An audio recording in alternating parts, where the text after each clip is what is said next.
Georgetown, Texas, just north of Austin, Texas. I warn you ahead of time, there's probably going to be tornadic storms and supercells here, but we're getting ready to get a taste of what Texas considers to be fireworks.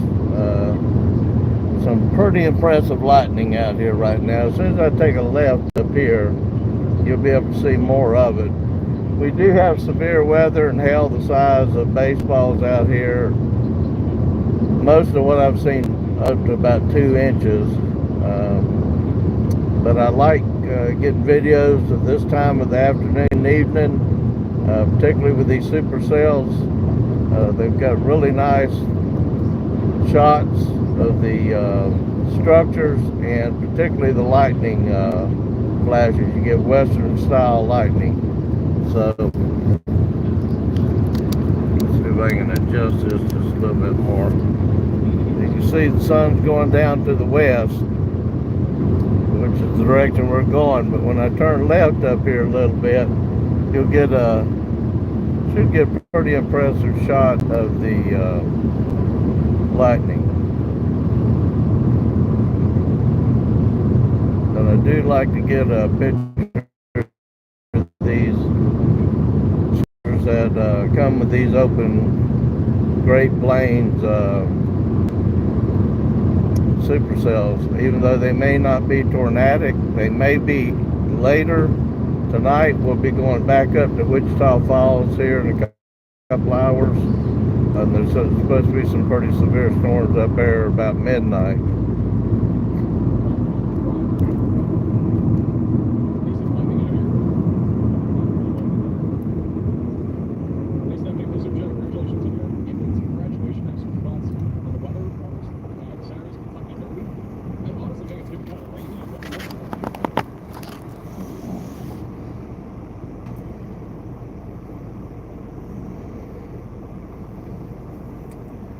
So like I said, and I take a left at this second red light up here, and we're going to be headed down to Georgetown, Texas, which is just north of Austin.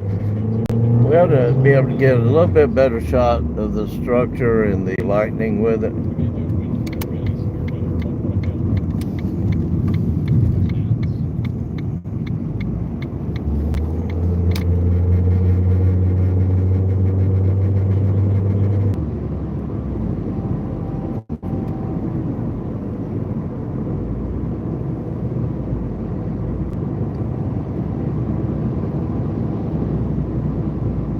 Still trying to get used to these on-ramps for the interstates here.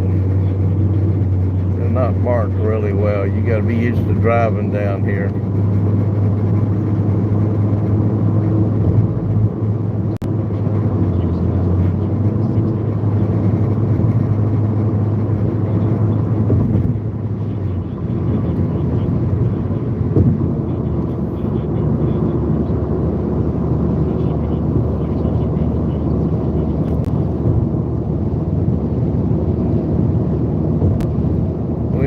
A severe thunderstorm watch area, and like I said, as the sun goes down, we'll get a good picture of these structures like we did just before we turned, but then we're going to get a real nice nighttime display of spider web lightning and cloud to ground lightning.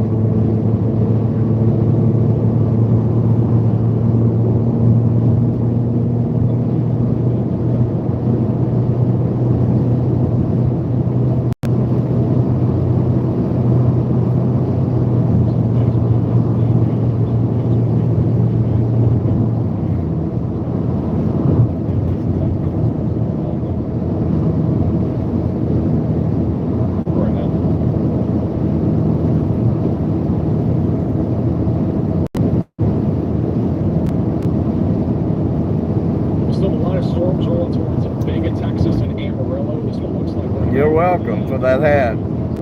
I ran into a mother and daughter at the gas station back there, and she was just all excited to meet a storm chaser, so we tried to do something for the kids. And and hopefully that'll get them interested in meteorology and school and their education.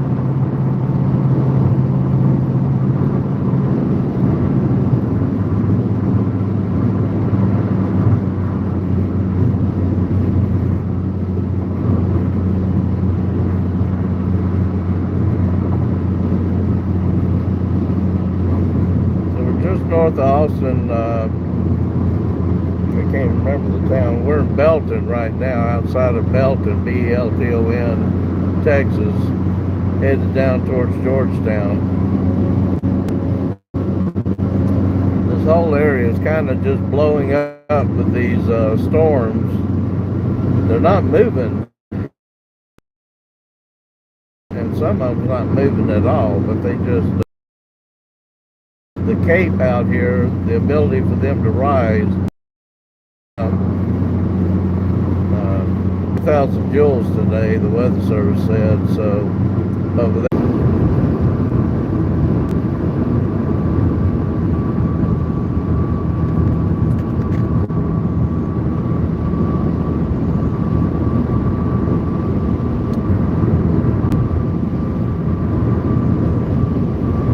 What happened there on our live stream, but we're heading down to Georgetown, Texas. We should be getting a pretty good night view of some Texas-style lightning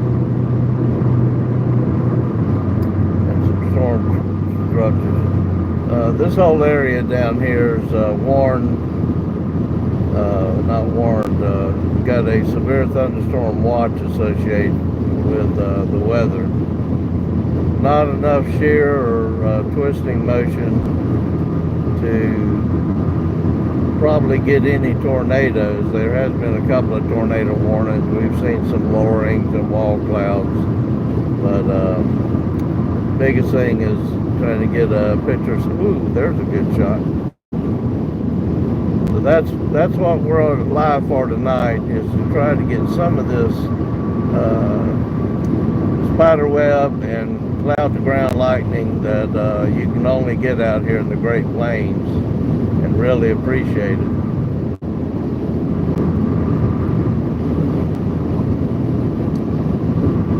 I'm not sure how high these cloud tops are.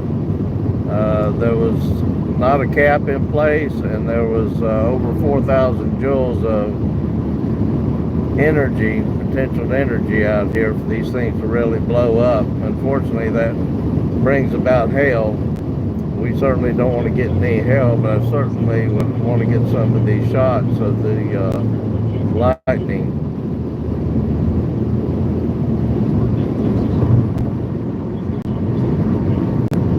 So we're down here around Georgetown, headed Georgetown, just north of Austin, Texas. Velocity's actually increased a little bit there. That's the guy on the storm.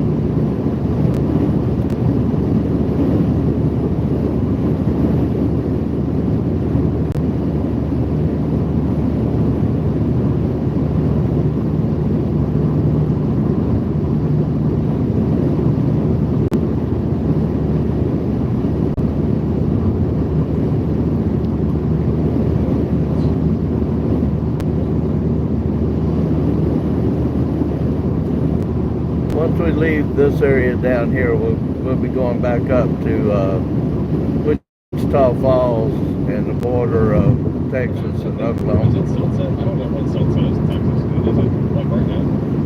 I really don't think we're going to see bats tonight. I don't know where they even... I don't know what time sunset down here in Texas. You have the Ram Rock area, Austin.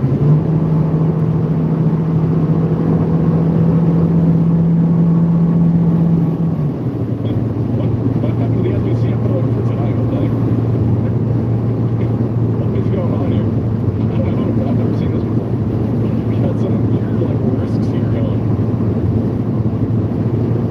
About 8:15, I heard some bad shit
just north of Austin, Texas. It's not a major, actually, we're probably a low in risk of any tornado development because there's no shear or spin in the atmosphere. But we've got some pretty high cloud tops because there's no cap, and there's a pretty high amount of cape for them to get pretty tall. We don't want to get into any hail, and they've had up to baseball size hail, but we certainly want to get some of the lightning shots here. You're still technically in the risk here for the next hour or two, but I do think the chances are as these storms continue to develop down here. Keep an eye on it. I don't think we're going to see a tornado out of it. Mostly just wind and hail. Woo! That was a good. Unfortunately, it was out to our side. We will be posting the video from Tuesday of the Seymour storms, where we had the supercell that dropped the tornado just outside Seymour and Mundy, Vera, and Benjamin, Texas. But what really happened there is most everybody that was chasing that day had a southern escape route, but unfortunately, in a very short period of time, a second supercell developed to the south, blocking all our escape routes, and it too had circulation with a possible tornado. And the next thing you know, we all got caught in the middle of it. I think the official wind speed was like 104 mile-an-hour winds. Being from Florida, to me, it looked like a Category 3 hurricane we were driving through. I believe one chaser got flipped near Archer City, and it was pretty tense for about 45 minutes. And we left one intersection, and just as we left the intersection, the transformer that was above us, and the reason we left that intersection is how many power lines were coming into that intersection from all four directions. We no more got 100 feet down the road, and the transformer that was sitting right above us exploded. And while we didn't get the actual transformer, you could see the entire area around the car light up from the explosion. So we got to get all that downloaded and edited, and we'll try to get that posted sometime this weekend. So if you haven't subscribed, do so. Please like our videos, hit that notification, so when we do post those videos, you'll be able to see them. It's just this time of year, we're shooting so much video in so many different areas. It takes a little while to get it downloaded, unless we've got it rapidly available. The tornado we captured at Scott Air Force Base outside of St. Louis 2 Sundays ago, that is posted and up on a very short clip. We've got a longer clip of it we'll be editing to post. They're outside of Lebanon and O'Fallon, Illinois. It's crazy that we didn't hear that thing. It was only a couple of 100 yards away from us, and if it hadn't hit that telephone pole and blow that transformer up, which lit it up and blew for long enough for us to get some really good shots of it, we wouldn't even known that it had come through. Probably a low-level EF0 or EF1, but still looks pretty impressive on video.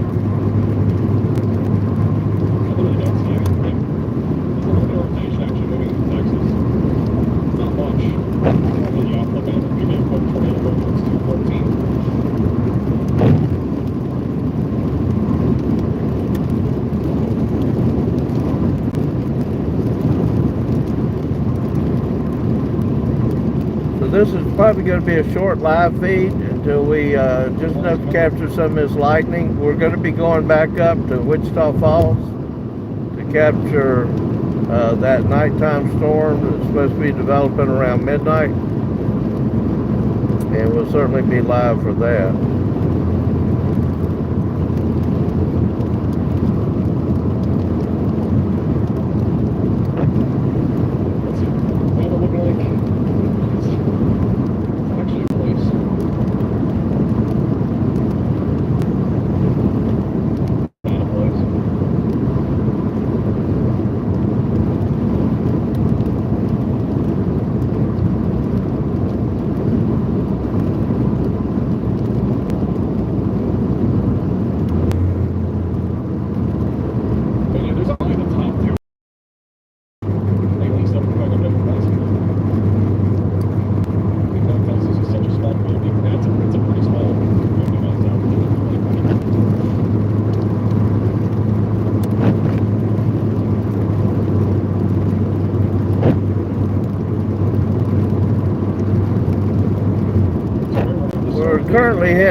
Georgetown. We're just north of Austin, Texas. Probably big storm back over this. Back on our storm in Jonesboro, Arkansas. It's starting to fall apart. Little supercell here moving over. Truman.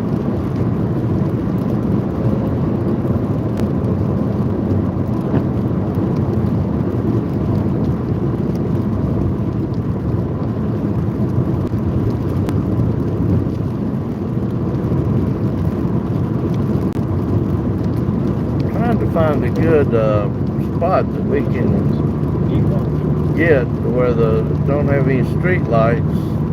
This is the closest camera that's not finished warning, and this is not a camera like in the warning mining, but this is actually going to be looking at a storm.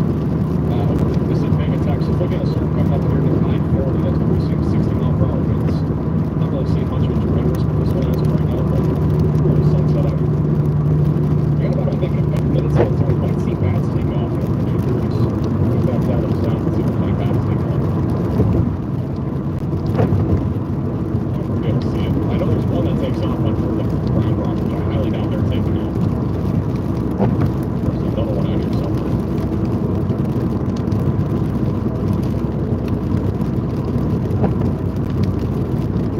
I don't know. I think we're going to see bats take off in Texas today. There's just so many storms in these areas that might bats take off.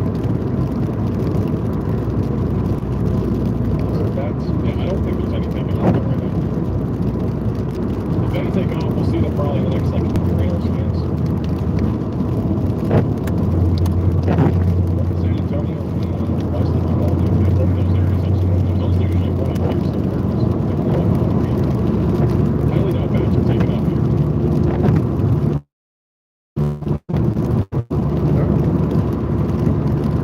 Wheels, Texas.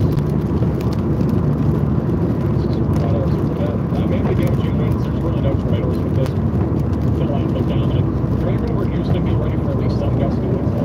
Very low. Damaging winds once they start to get there.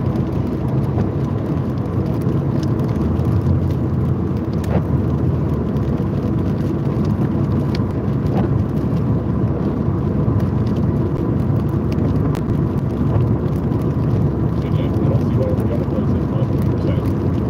I'll find out the next search warrant. Alright, so way over as we get. Coming in for airports. But North Carolina got bad storm. Maybe on Saturday got maybe bad as in like wind and hail would be like the main concern.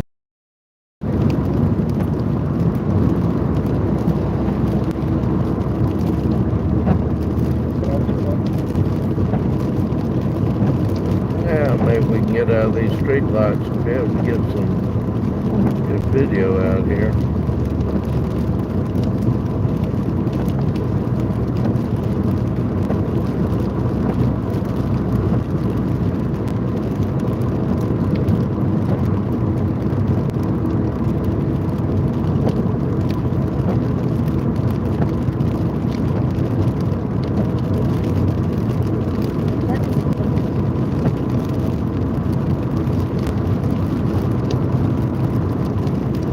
There will be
likely. I feel like today there was at least a confined area, which was plain where we could have had a tornado. I think a lot of chasers were talking about it today too. Like, it was really that one storm that could have done something, and it did.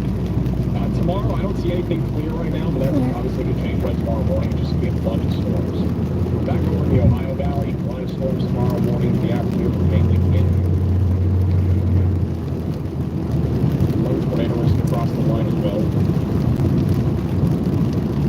Well, not really.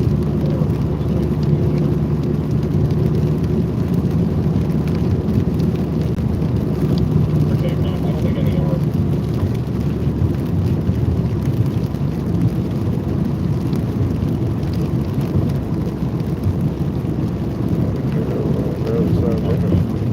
Might be cooking the bats. We'll give it a couple more scans. I think they're ready. Bats taking off. Thank you, Breezy, for coming in and walking with a new Andrew for some chat. Appreciate that.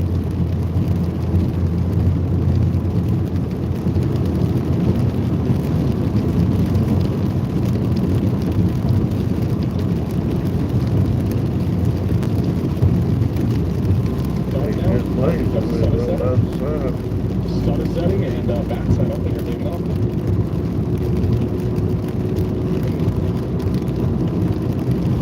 Texas, actually, I didn't realize this morning they get upgrades to a tornado possible label. It frequently has a chance of producing a tornado because velocities have fallen from it. So, good news is, I don't think that's going to produce. We're going to mainly hail and wind from here. Back over to Kempner in Arkansas. That storm is no more severe. It still has pretty good structure here. This makes sense.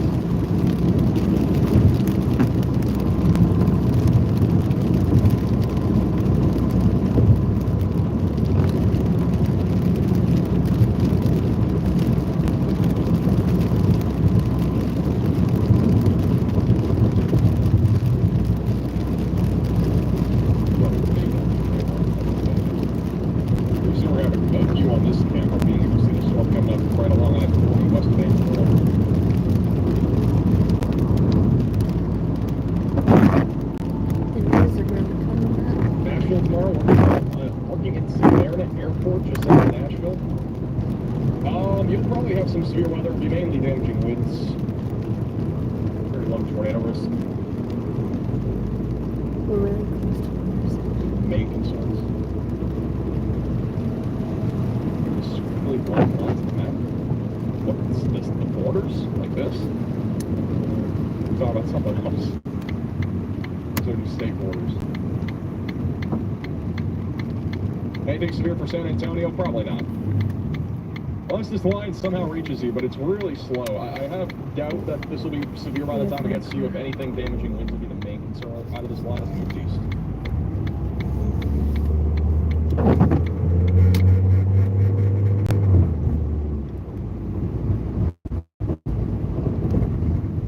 These are lakes and rivers. This is a lake. This is a river.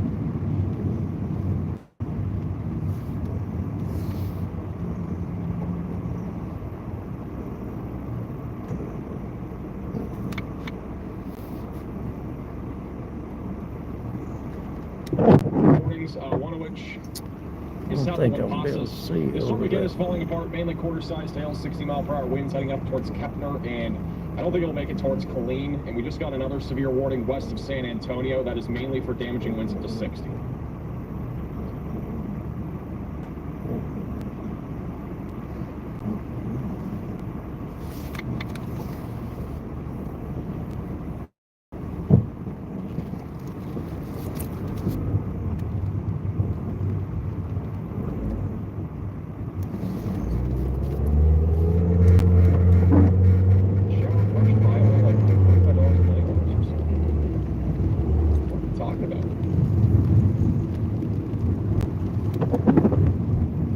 Go up here and catch this next storm.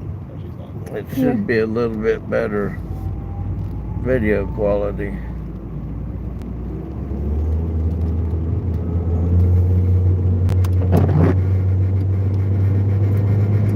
We gotta get away from these lights.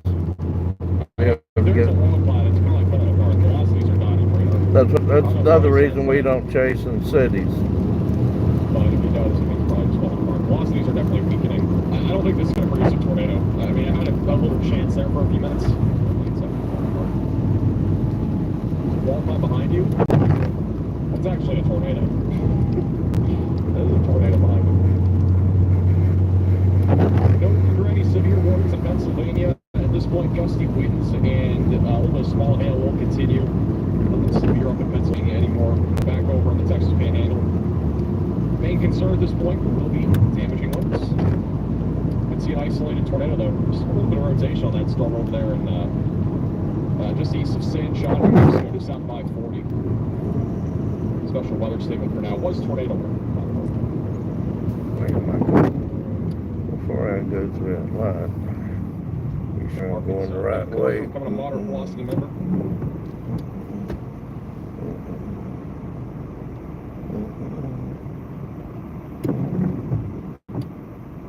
Antonio? No way.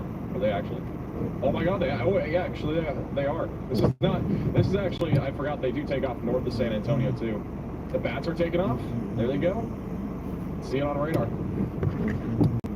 They've just begun taking off here in the last few minutes.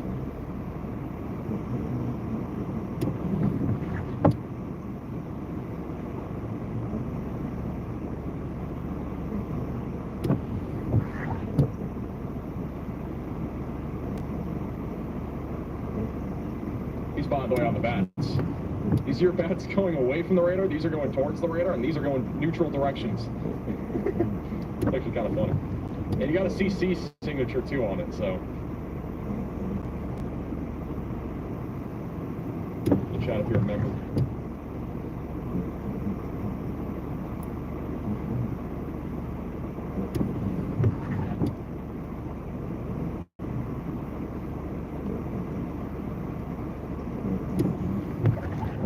I should turn here.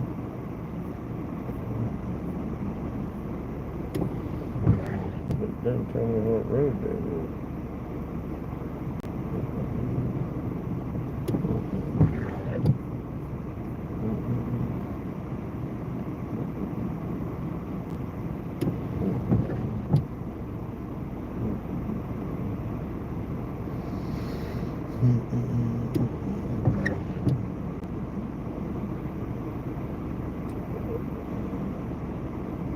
Trying to get our bearings here, what would be the best direction to get in front of this next storm.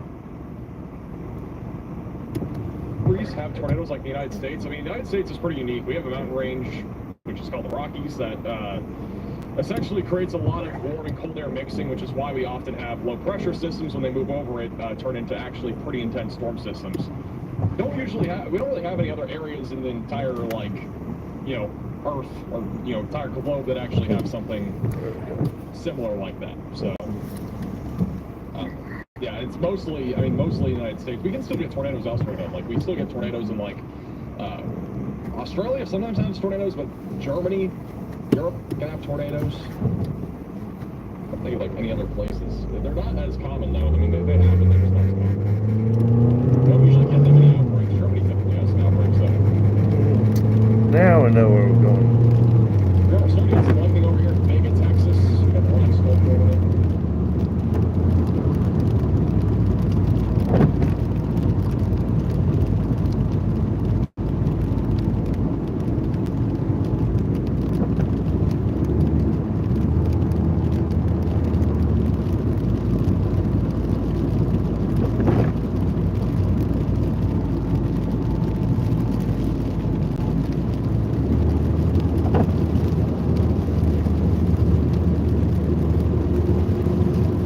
Taking off, well, bats take off at sunset, and we're seeing that.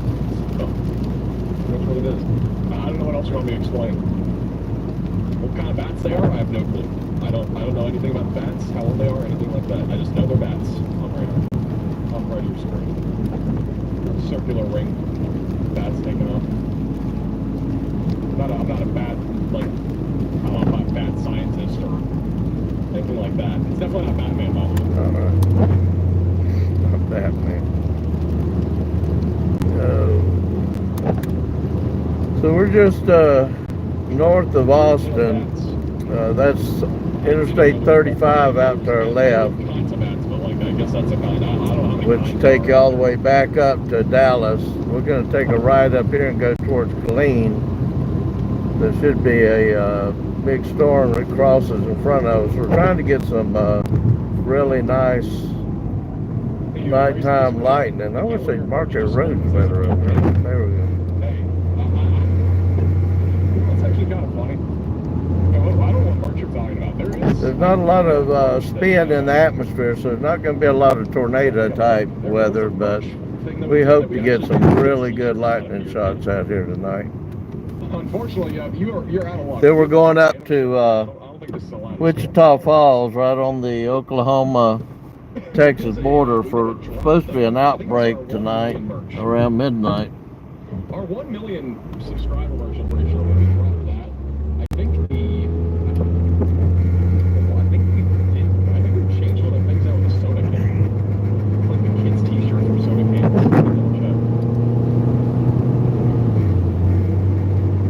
Yeah, so we should be getting in some pretty heavy lightning here in a few minutes.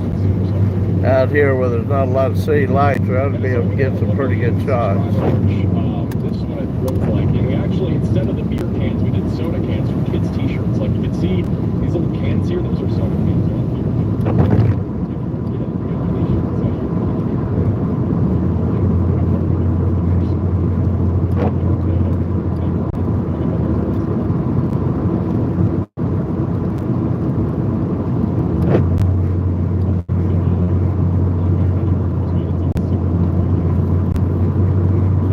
Now back towards Killeen, Texas.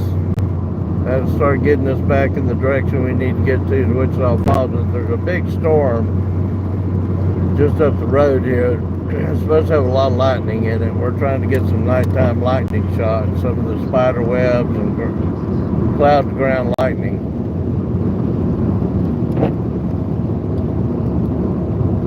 Texas style.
So you'll see the storm up here off kind of to the left of the live stream coming back. It's going to come back across in front of us. But you'll be able to see the lightning, and we hope to get some real good video of it tonight. We just can't get these kind of shots out to the east.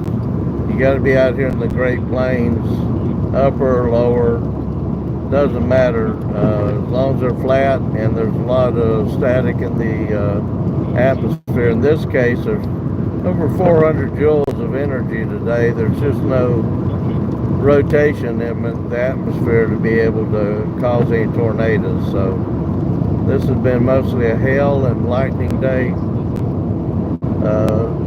We haven't seen any strong winds, but the Weather Service had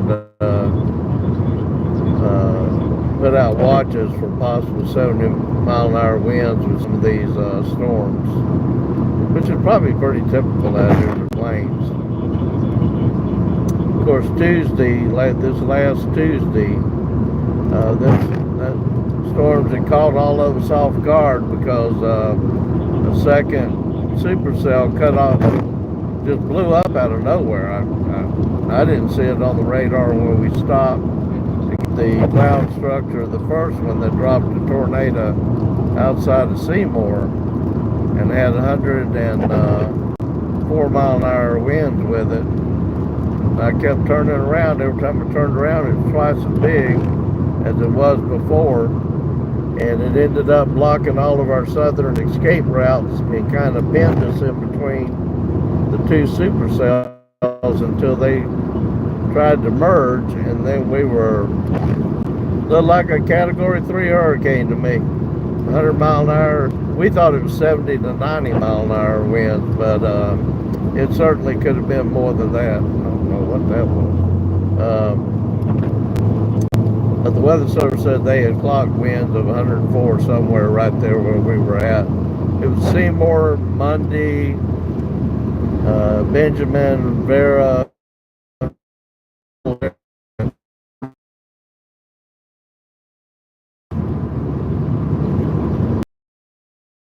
Pretty tense time for about 45 minutes to an hour trying to get out of that. We did try to warn Seymour and Monday when we come through. We stopped at Seymour to gas up, tried to warn everybody there at the gas station there was bad weather headed that way. Somebody had measured 5-inch hail out to the west and had a sample of it big as a softball. Thank goodness we didn't drive through any of that.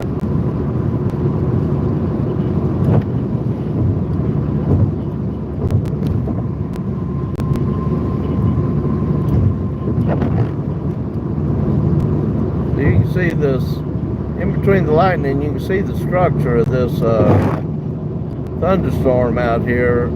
Northwest, south of Killeen, northwest of Austin. Going to make another curve right up here, and we ought to be able to get some pretty good shots of this lightning.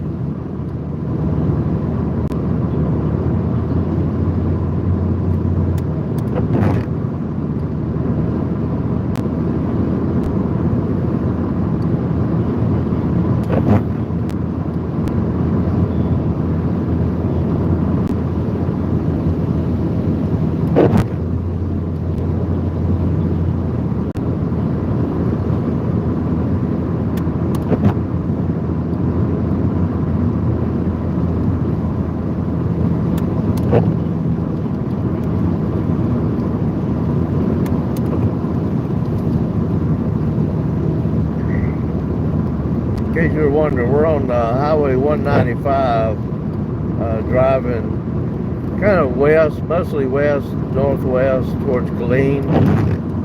This is a pretty big storm structure up here. We can see it through the lightning flashes. But there's not going to be any rotation, so we're not expecting any tornadic weather. Just a real big structure and a lot of lightning.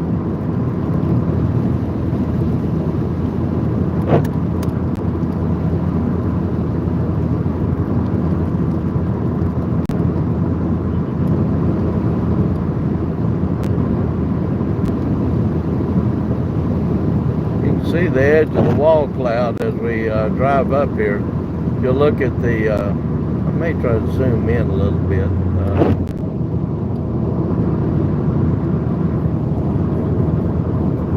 But right down, not quite at the horizon, you can see the wall structure, the edge of it.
front of us developing. These things are just popping up, lasting about an hour and a half, and getting pretty intense, and then they kind of die out and reform and build up again.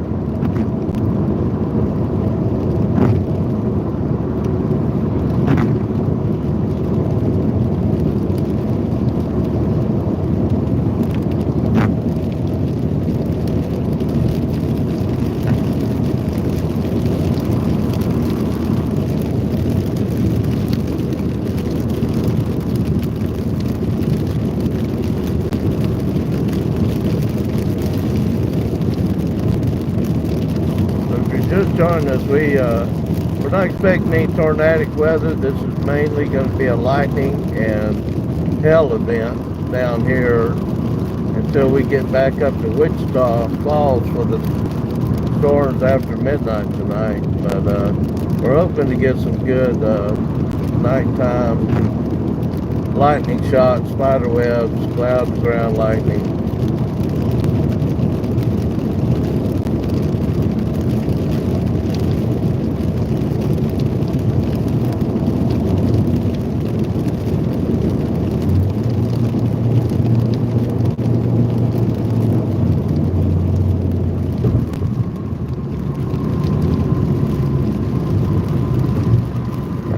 Right over the top of us. We didn't quite get that one.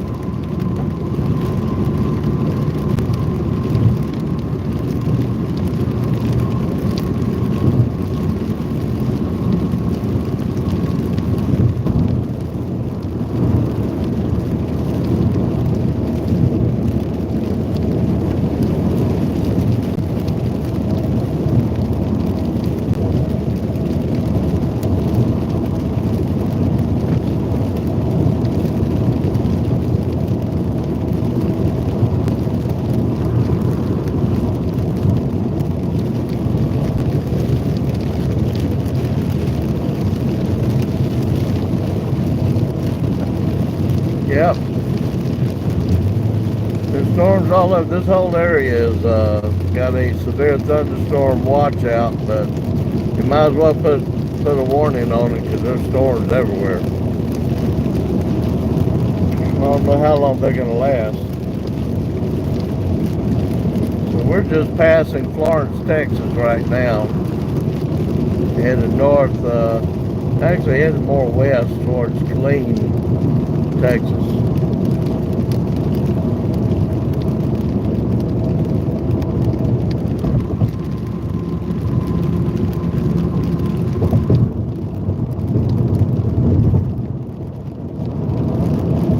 Not going to be any tornadoes tonight. There's no rotation in any of the clouds. What we've got is a lot of high energy 4,000 joules or higher cape this afternoon into the evening hours. We're going to have some pretty high top thunderstorms with a lot of lightning in them, and that's what we're hoping to get, is some lightning. There may be a low chance risk of tornadoes once we get back up to Wichita Falls later tonight. And after midnight there's supposed to be some a big line of pretty severe storms that are going to have the potential to it's going to be a big cluster of storms right on the Oklahoma-Texas border.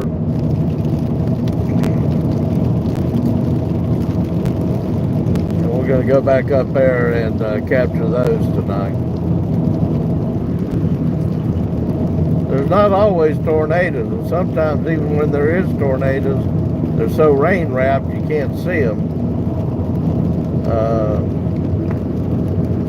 Even straight line winds and hail and potential tornadoes like we had Tuesday up in Seymour. You know, that's like Category 3 hurricane weather we drove through.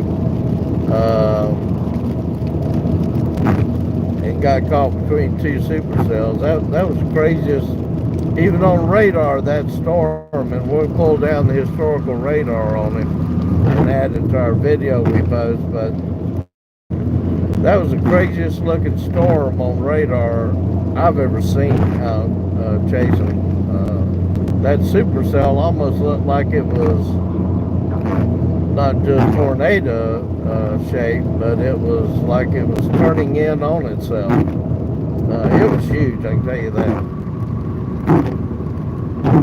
The one behind it that cut off our escape routes for everybody, it was pretty big too.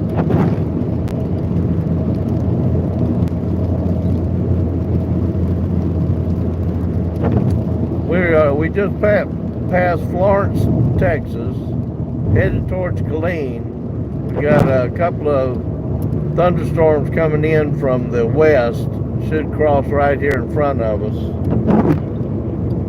I mean, just any minute actually. So we're trying to get out here away from these street lights so we can get some real good video of these lightning flashes. We can't get these kind of lightning flashes back to the east. I mean, we come over this hill, and I don't know if you can tell on the video, but we probably 40 miles out in front of us right now, maybe even further. So when the lightning does flash, we can capture the whole shebang. If we can find an exit with an overpass on it up here, we'll get up on the overpass and film up to the northwest or southwest actually, and before they get here, so we can get a little bit more video of these lightning flashes.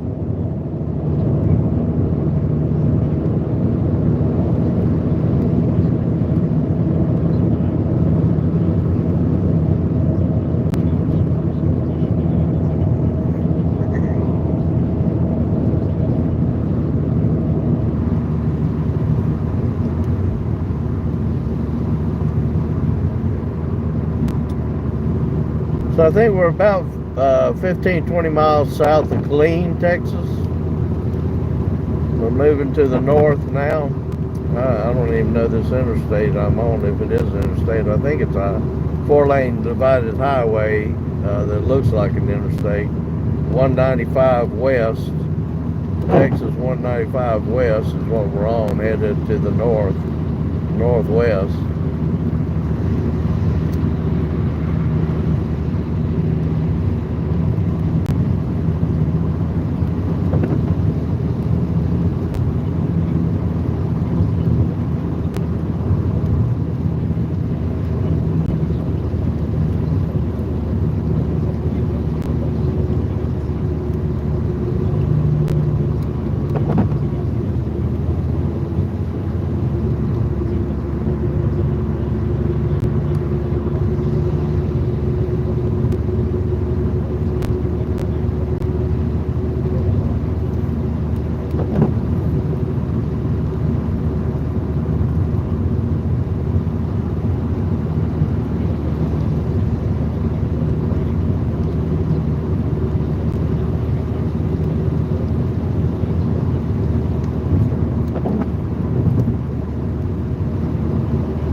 kind of got chastised on Tuesday. One or two of the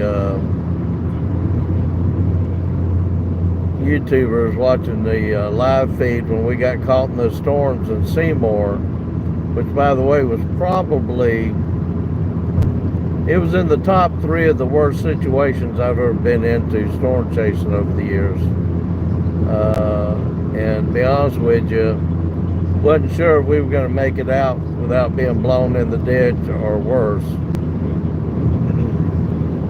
But they thought I was being rude to my navigator, Lisa.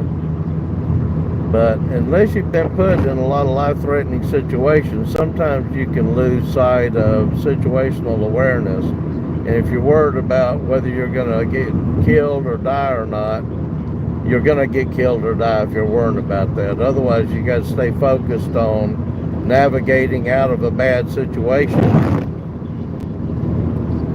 so that doesn't happen. And we had, you know, just like that one chaser that ended up turning back to the north and got flipped 4 times out into a field. The weather was so bad, even the first responders, EMS and fire, could not respond to help them, and they were putting out a call to the chasers if there was any of us in that area. You know, it's not funny, but the thing was, there wasn't, because we were all bugging out because we knew how bad it was. But even in a bad situation, even if you think it's bad enough you could get hurt or worse, you got to be situational aware of you only have one task at hand at the time. It's not videoing tornadoes. It's not, you know, watching storms. At that point in time, it's notifying the authorities how bad it is where you was at, which we did with both St. Angelo and Lubbock, Texas weather stations to let them know how bad the weather was. They upped the warning for that area from a PDS to the highest level, which is hardly ever put out for that one storm that came through. And actually it ended up being 2 supercells that merged, because there was 104 mile an hour winds officially. We had hail in one area just east of Post, Texas. It was 5+ inches across. It was certainly enough to flip cars. It flipped a lot of zero visibility, sideways rain. And so when you're in a situation, somebody in the vehicle, if you go storm chasing, you need to stay away from the storms far enough you can film them, and if that happens, you've got a good exit because you're way away from them. Or you got to have somebody in the car to keep focused on, we got to get the hell out of here or we may not make it. And so I was a little stern, but I don't think I raised my voice. But I couldn't take my eyes off the road long enough for me to focus on the maps. And I needed an escape route, and I needed to know what roads we were on so I could continue to tell people. So when you hear me in a bad situation, a bad storm, telling you where we are, what roads we on, what crossroads we're passing, is not necessarily for your benefit of tracking us through the storm and where we're at in any given situation. It's also if people we know don't hear from us after an hour or two, because we always try to check in with people to let them know we're okay and we made it out. It's to let them know where the last place we were, that we were able to, you know, let them know, you know, we were at that intersection at that time, and that we're somewhere near that intersection if they can't get in touch with us an hour or so later. So it's also a, rescue, in case we need to be rescued type situation. We've given the information of our specific location fairly regularly not trying to be repetitive. It's just we're trying to let them know, because we've at least got one of them watching at any given time, that if they don't hear from us, they text us or they call a couple times, don't hear, they can go back and look at the last location that we were able to give them of where we were at. I mean, you just never know when you're going to get your car flipped. Everybody says laughs at how much rear identification we've got on the car for reflective, including a 12-inch bar light back there, which we turned on the other day during that storm. And the sole purpose is that, well, there's two major purposes. One, not to get rear-ended by somebody else if we're in a storm like that. But secondly, if we get blown off the road and in the ditch or over an embankment, they'll be able to find us. Just shining a flashlight on the back of our car, from any distance, you're going to see some reflection. And so we've got tape you really can't see during the daytime, but if lights hit it, it shines. And if I get in a situation where there's a high probability we're going to get blown off the road, and me not know the area to know whether to be a shallow ditch or a 10-foot, embankment like you see on some interstates, I want somebody to be able to see that I'm down there and not have to wait till the next morning at daylight. Or you've heard those stories where people have sat in their cars for days before somebody found them.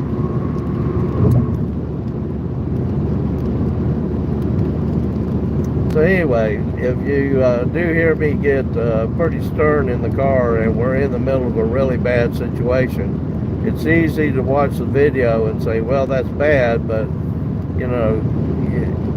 they said I need to be nicer to my co-pilot. The thing was, I was trying to keep her focused while I was staying focused. Our only objective at that point is to get out of that situation. Period. I mean, there was no other thought that can come into your mind. You can't even think about whether you're not going to make it. Because if you do start thinking about it, it's like, anybody that's been in the military that's watching certainly knows that failure is not an option. You can't get in a bad situation in war or battle and hope you make it out. You got to do something to make sure you do make it out. So we're getting close to Killeen. We should be almost there, actually. We've still got some thunderstorms in the area.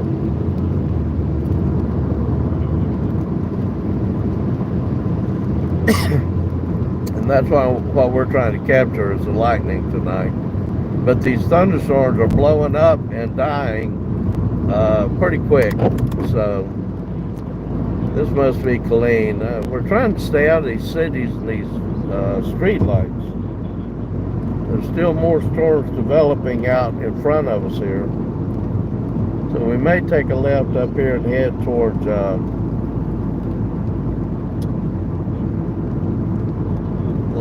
I'm going to try it. I may mess this up. Lampasas.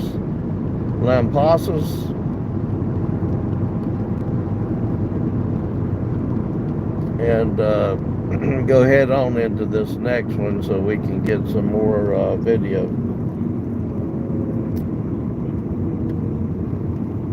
Yes, I'm gonna, let me put that in here.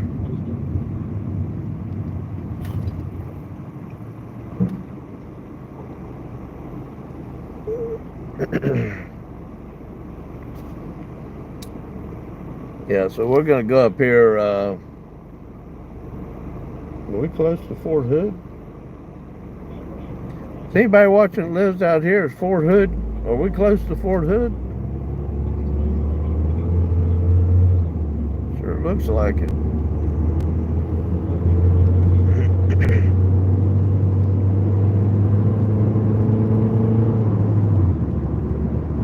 I have to ask, because we really didn't know we were at Scott Air Force Base outside St. Louis the other night.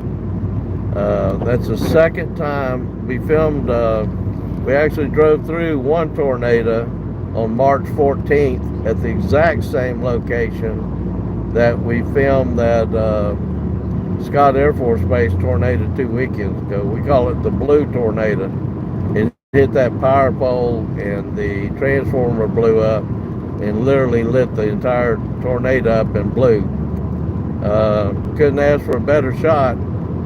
Thought it was a lot further away than it was. We come back through to see where we were sitting and where it hit that electrical circuit, and it couldn't have been more than a couple hundred yards away from where we were sitting. But we had our windows down. We couldn't even hear it. So it must have been it wasn't on the ground long, and it must not been more than an EF0, EF1 at best. I noticed they did put up a new power pole there, so it must have took that entire power pole out.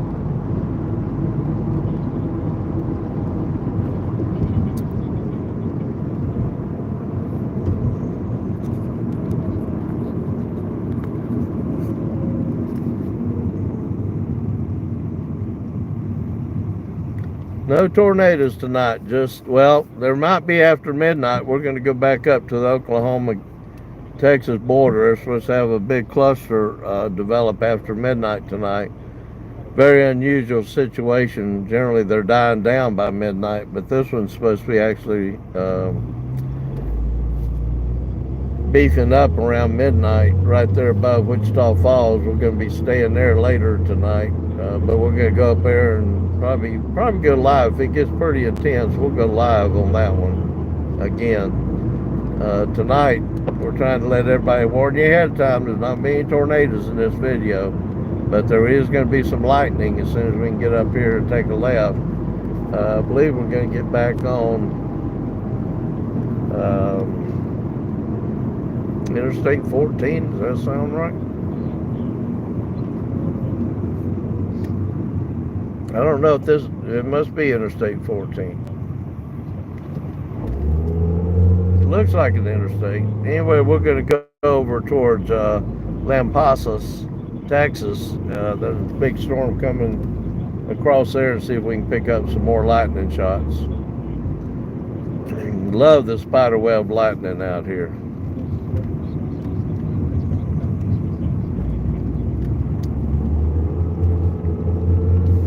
I used to see it in Arizona when I traveled a lot for work out in Arizona. There wouldn't even be a thunderstorm. It was just,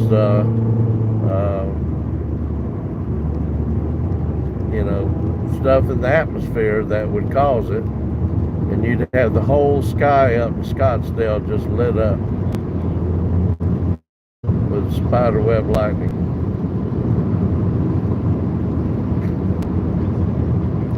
I think, there you go. I think the most cloud to ground lightning was that video I did in Broken Bow, Oklahoma, when I filmed that tornado that came through Idabel and Broken Bow. I think it was November, maybe 2 years ago, 2023 or something like that. And I tell you, that was the most cloud to ground lightning I've ever seen. And it sounded like shotguns going off inside the car while I was sitting there because they were so close and so loud. But a lot of times that's how you can tell you're close to a tornado, is the lightning. And sure enough, the lightning was blinding me every time they went off.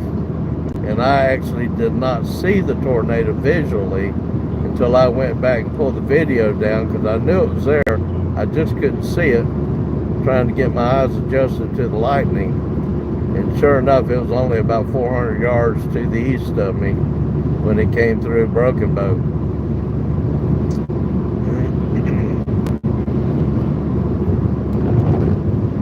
But if you want to see some really good cloud to ground lightning, look at that 18-minute, I think it's 18-minute Broken Bow tornado video I posted.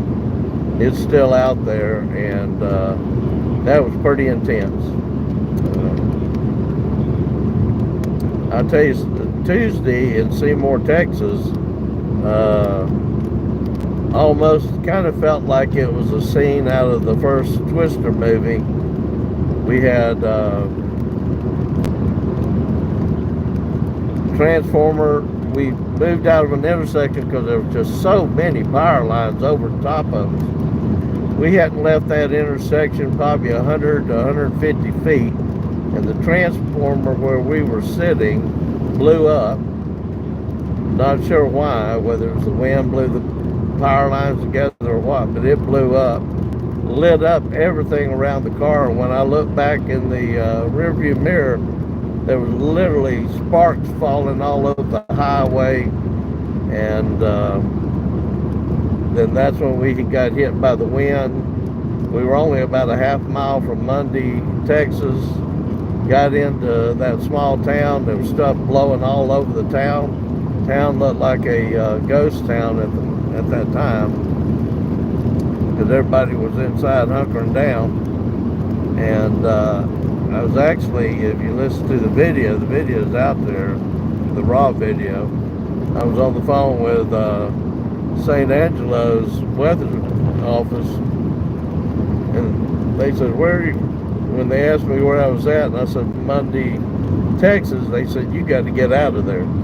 They said, "We are tracking rotation in that supercell that's going to come right near that town." They said, "You got to get out of there and get out of there now." I said, I'm trying to do everything I can to get out of here. Matter of fact, I need to hang up with you so I can concentrate on getting out of here." And I tell you, the next 45 minutes to an hour was pretty intense, not just for us, but for a lot of other chasers. Senior tracers. And I saw somebody posted on one of their chats about, did we not learn anything from El Reno? Tuesday in Seymour, Texas, that was no chaser's fault. That second, everybody had an escape route. It's just that second supercell developed so fast to our south. It got so big, so fast, that it blocked our southern route. Blocked not only our southern route, but it came over us so fast, it blocked every route. And we had no safe ride out, so we had to drive through it. You know, like I said, it reminded me of a Category 3 hurricane. And that the winds in a Category 3 hurricane get up to 115. That one was 104, I think, officially. Might have been just slightly higher, is what the Weather Service is going to list it officially. Wow, that was cool. So we're getting some of those shots I was hoping to get tonight. If I can find a good place to get away from some of these lights, we're going to get up where we can film some of these lightning strikes a little bit better.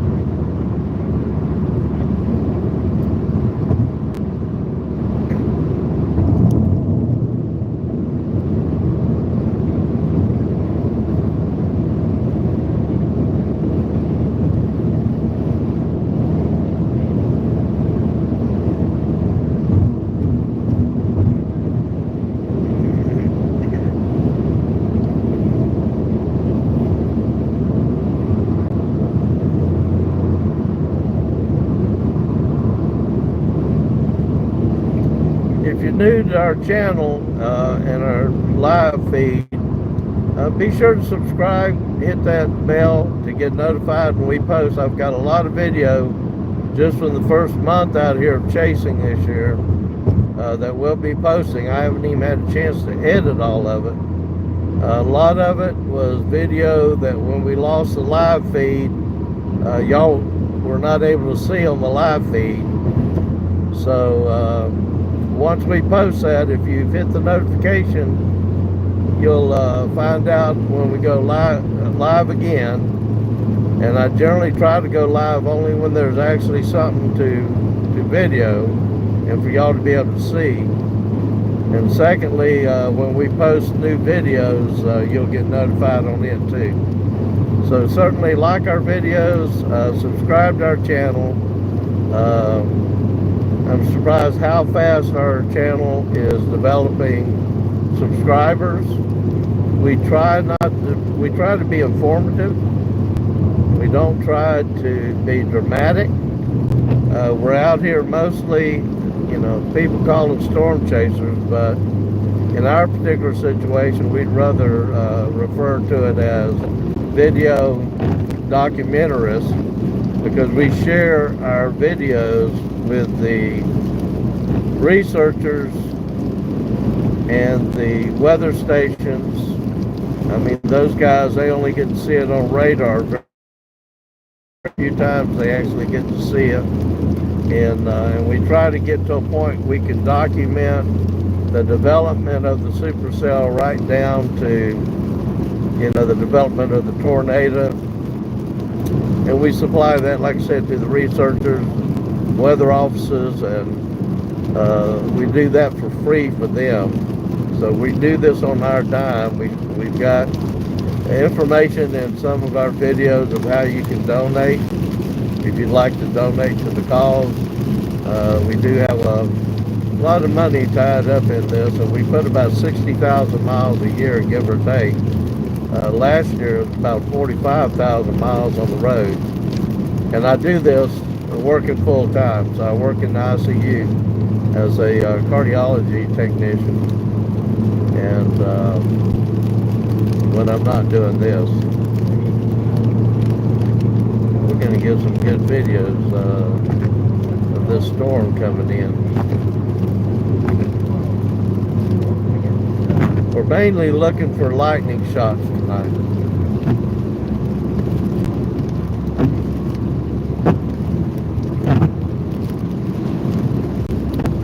So like I said, we try not to be too dramatic. You know, I was a paramedic for many years, county EMS director. I worked in emergency management down in Florida. So a lot of this it's more interesting to me. Oh, wow. Oh, something caught fire. Did y'all see that? Wow. Oh, wow. Look at there. It's on fire. What in the world did it hit? I don't know. It's right up here in front of us, whatever it was. I hope it didn't hit anything on the interstate road here. Holy cow. Holy cow. That was definitely a cloud to ground. It hit a transformer. A transformer blew up. I can still see it burning. I don't know if you can see it on the live feed, but we can still see the transformer burning up there. Wow. That impresses me. Doesn't scare me, just impresses me. I just hope it didn't hurt anybody. That was probably the biggest lightning strike I've seen in a very, very long time. Holy cow.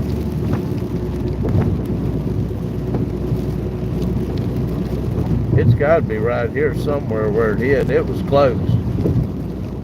It was really close. I don't see fires out to the left.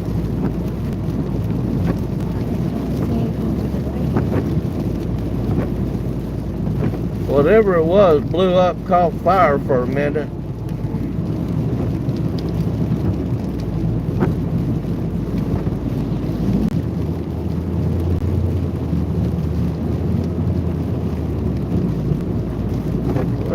Wasn't that fire pole there, was it? I don't think so. Holy cow.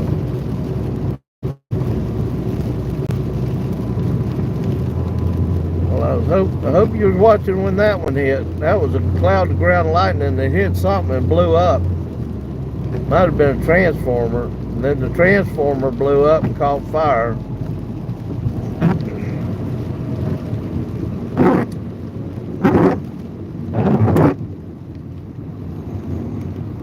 Holy cow.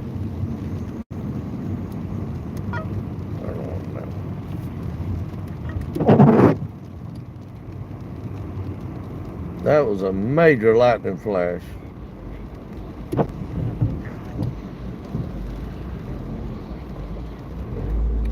So that's kind of why we're out here tonight. There won't be no tornadoes, but there's going to be some pretty dramatic lightning shots with these storms down here in Killeen area, Waco. We're a little bit out west of both of them right now. We're kind of headed into Lampasas. I think I'm pronouncing it right.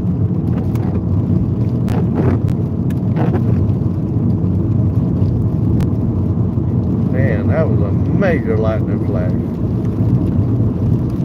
Something blew up.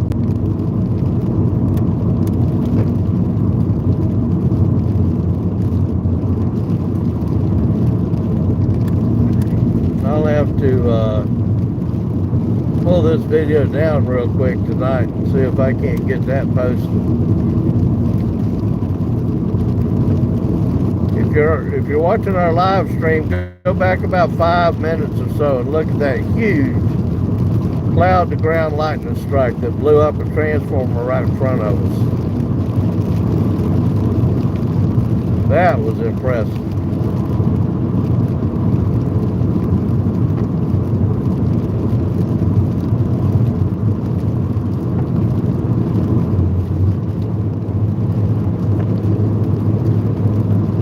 A lot of energy up there in the sky tonight,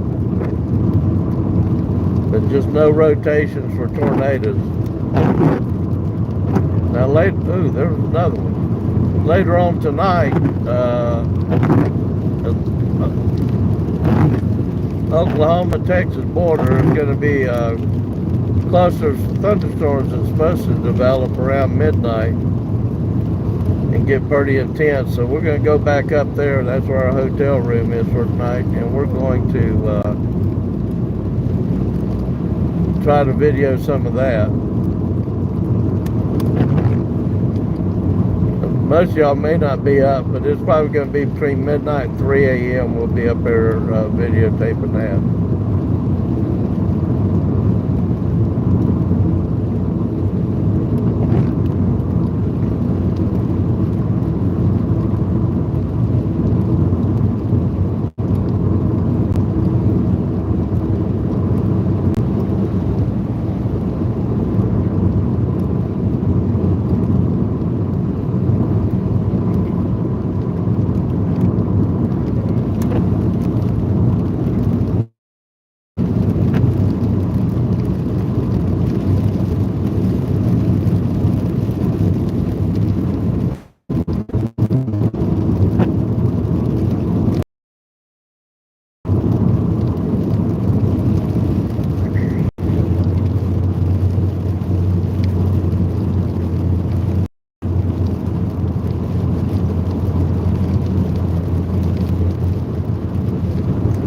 We're headed towards I think we're about 12 miles from Lampasas, Texas. This is going to take us into Lampasas. All the thunderstorms in this area right now are out this way. There's a lot of energy up in the sky right now.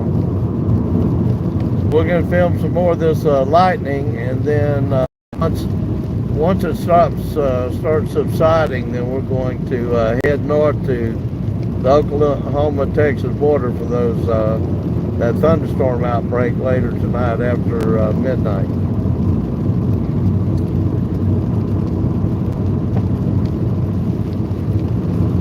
But I tell you, if you just joined us, you missed that cloud to ground lightning a while ago.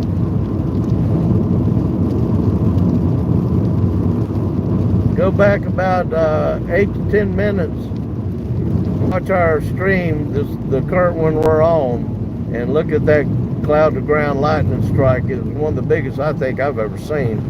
It hit a transformer somewhere, and then the transformer blew up and caught on fire, all right in front of us.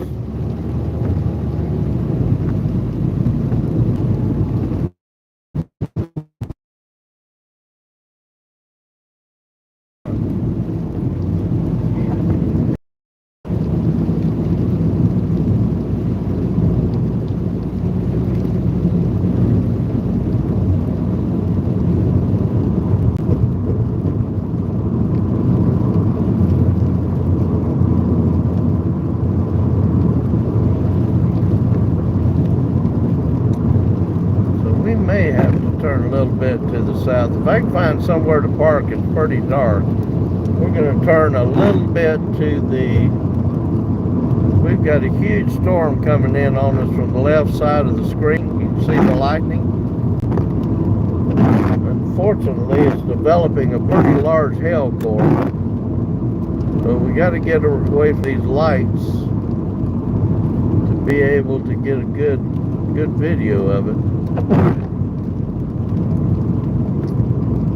So I'm going to be looking for a place we can get that's hopefully up high, away from trees and street lights.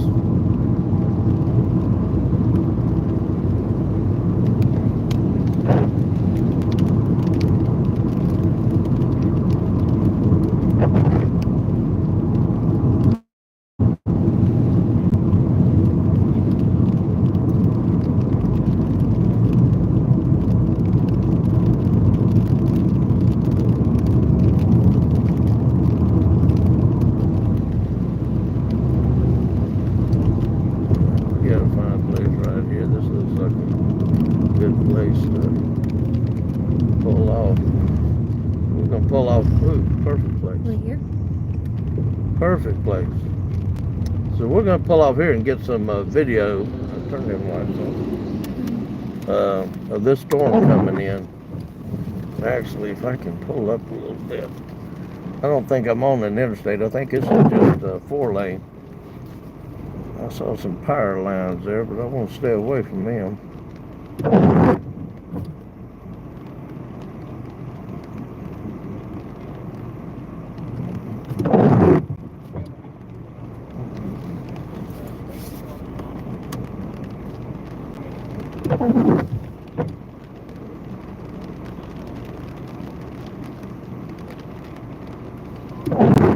So this storm that's coming in on us is coming in right there. It's developing a huge hail core in it. Lots of lightning in it.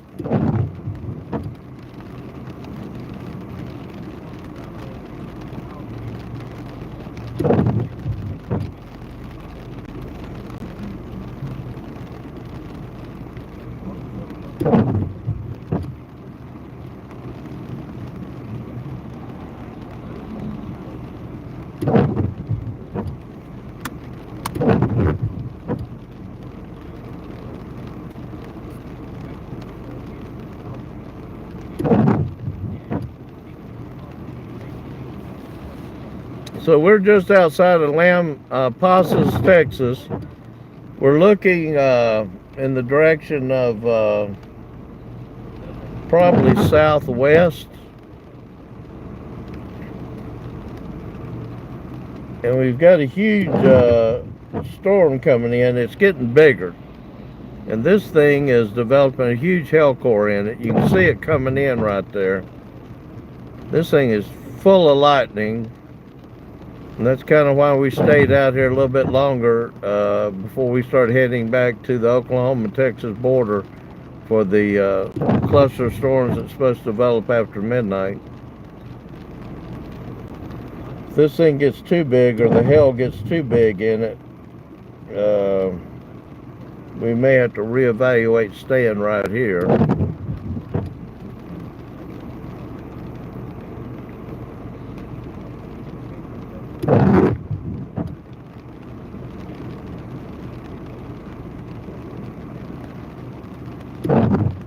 I'll tell you what I'll do while we're waiting on it, because it's going to be here just in a minute. I'll show you the radar. So there's the storm that's coming right at us. I'll take it forward and freeze it here. So we're the blue dot. We're apparently that's Highway 190 that we're on, and this storm is coming right at us. The pink is the hail core. I don't think that's necessarily a hook. I think it's just the way the storm is developing as it comes in. Of course, you've always got to be situational aware that it could, even though it's not tornado warned and there's not supposed to be tornadoes in this area for the rest of the night, a supercell like that that's out by itself could easily drop a tornado. Just even if it's short-lived, it could be enough to, if you got in the middle of it or underneath of it, it could flip you. So as you can see, we're out to the east of Lampasas. I assume that's Corona, or can't really tell. Let me see if I can see it on the other.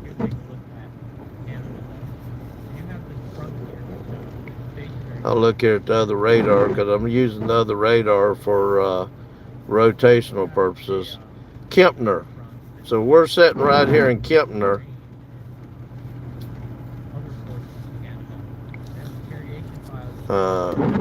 Watching this storm to be sure as it comes in that there's no rotation in it. So far we don't see any couplets or anything. No CCs but you can see the hail core in it. It's pretty big. Hopefully that's going to be small hail when it gets here. But you can see how rapidly they're developing as they come in. Just blowing up. So it's going to be here in a minute. So I'm going to get this back in the window where you can see.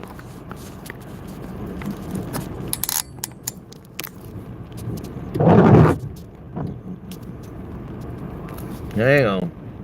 My mistake.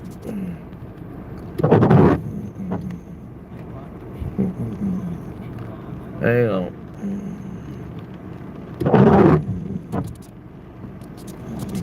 What did I do?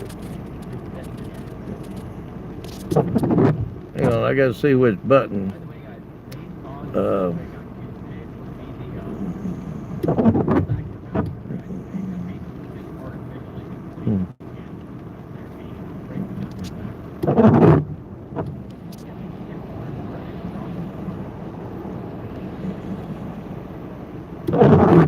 I did this the other day. I can figure it out. There we go.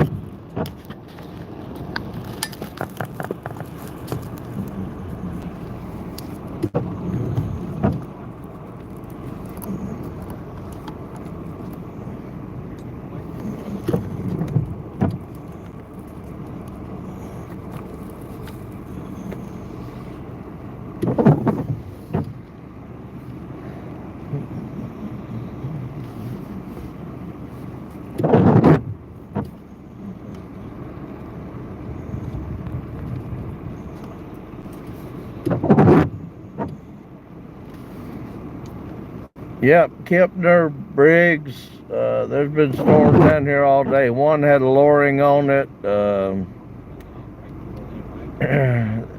Weather service was pretty specific with us in that there wasn't supposed to be. They didn't rule it out to zero, but they said, you know, there just was no spin in the atmosphere or shear in the atmosphere that would help develop rotating storms of any kind. So this storm here is getting ready to come over us just any moment.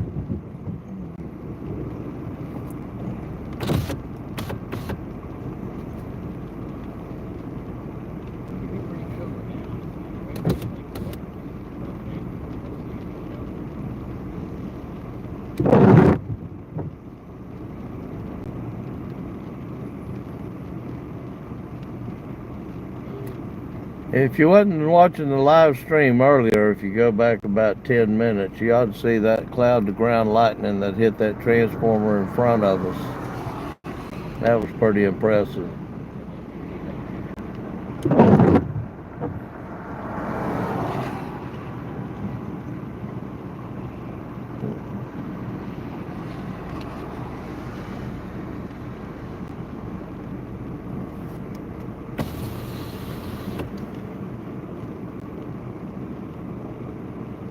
Whoa.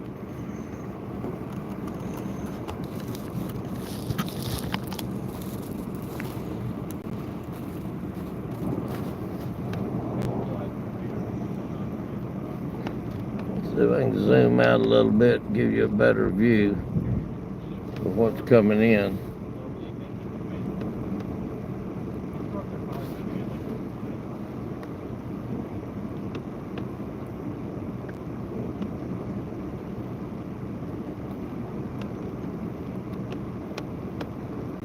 And this thing is really, this storm coming in is really intense.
This thing is going to get really intense.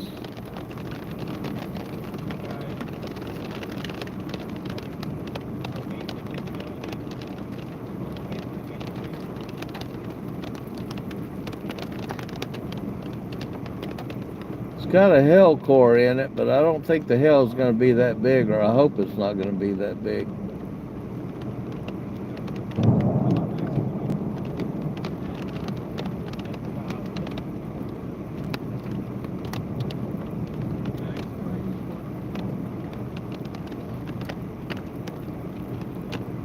The only thing I worry about with this much lightning is generally when you see this much lightning, there's a tornado involved somewhere. And I see some power lines, but I want to be sure we're not near them.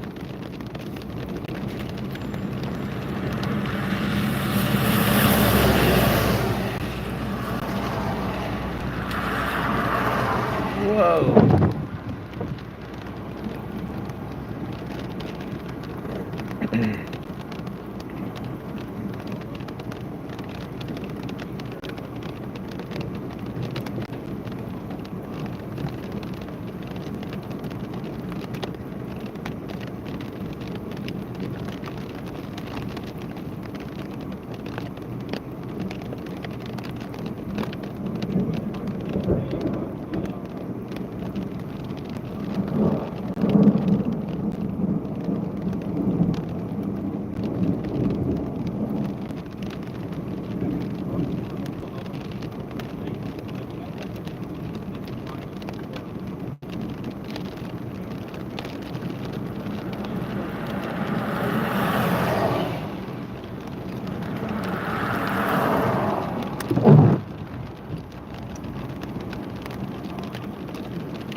Guys, this is going to be a really impressive storm here. Just in case, keep your arms off the door in case it hits the car.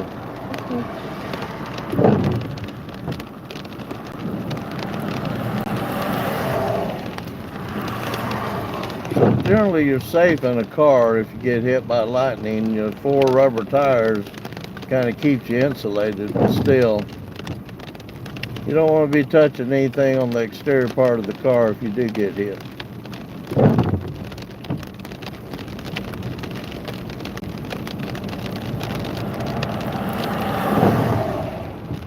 Whoa.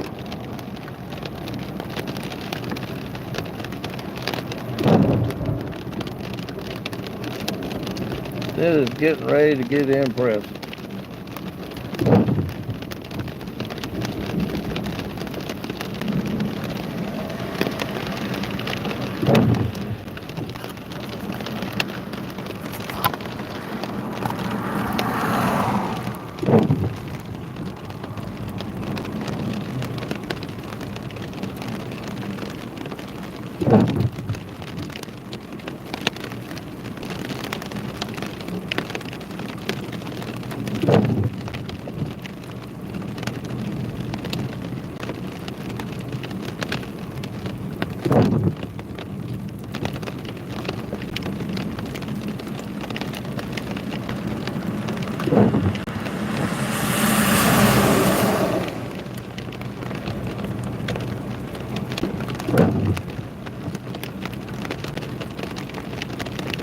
Well, the temperature is beginning to drop dramatically.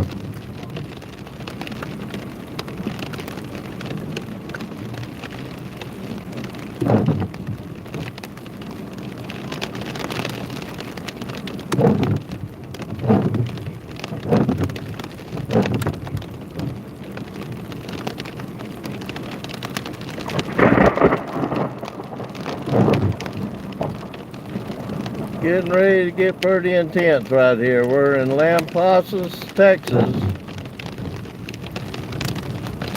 Kind of northwest, I assume, of Waco.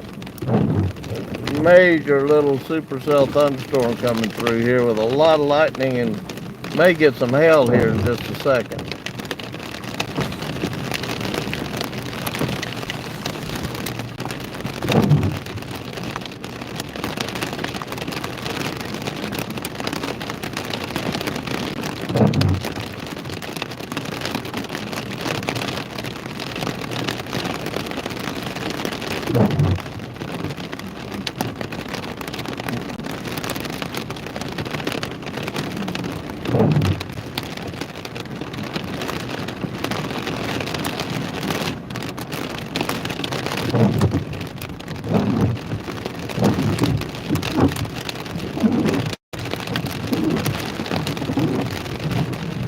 There'll be a lot of lightning in this storm as it comes through. We're in Las Places, Texas. We got a pretty intense supercell that's out by itself getting ready to come over. So it's going to have a hail core in it, and we're going to get hit by it, but I don't think it's going to be that big of hail. Anyway, we're hoping it won't be.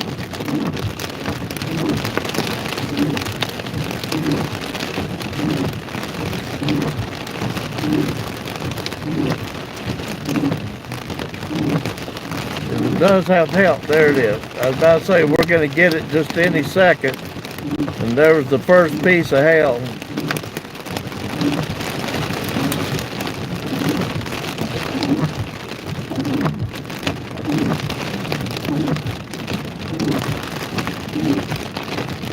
Yeah, I don't think the hail, I hope the hail doesn't get any bigger, but it's got a pretty big hail core in it. This is not tornadic warning. This is just a severe thunderstorm coming through. It's going to have a lot of lightning energy in it because of how much Cape is in the atmosphere. There's just nothing to make it rotate, to give it anything that would cause a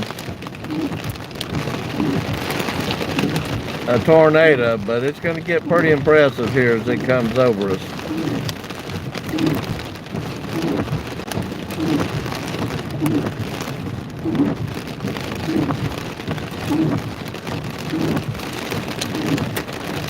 Here comes the hail.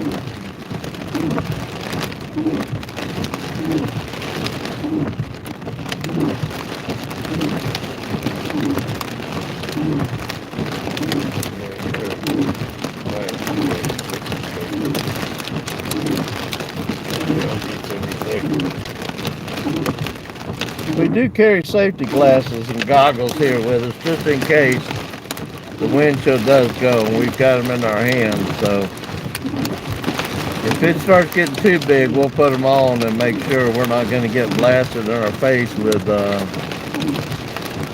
glass from the front windshield.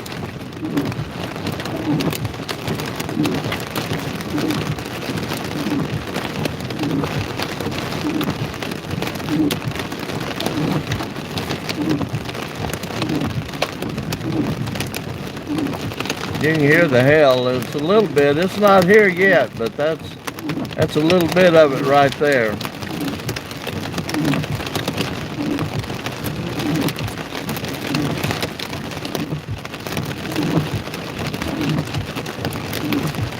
Beginning to get a little bit bigger.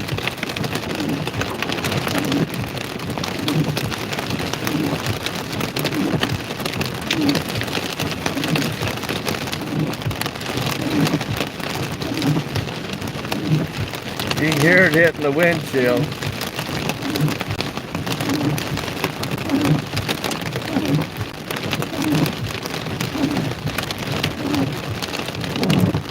There's no tornado warning on this storm because there's no rotation in the clouds, either on the ground level or up in the storm itself. But for it to have hail, it's pretty high. So hail will develop at about 10 to 12,000 feet. The more lift inside the storm and the higher the storm is, causes the larger hail. This one developed so fast, I don't think it's high enough to make like baseball size hail, but we're probably getting, some of these pieces sound like marble size, most of it's pea size hail.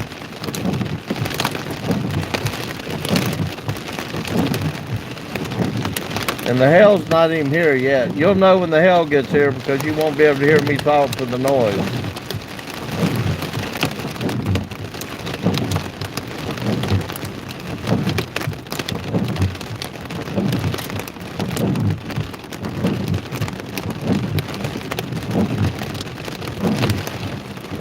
I'll turn the headlights on just for reference. It helps. So you can hear now the hail's getting ready to come. The hail core's not even here yet. But I can see it coming. Let's see if we can get a little bit better view. So you can see it when it hits the highway out there.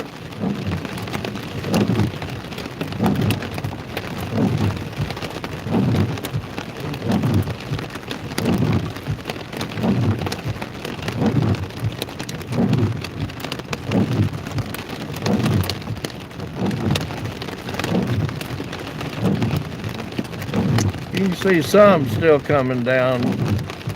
It wasn't a great deal of it. The hail core looks like it's actually fading some. Just looking on the radar, we're using two separate radars in our vehicle. We use radar scope and my radar.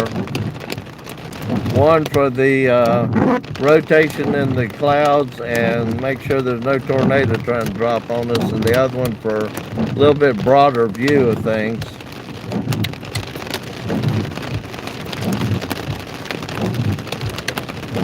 But you can still hear the hail. There's a little bit falling.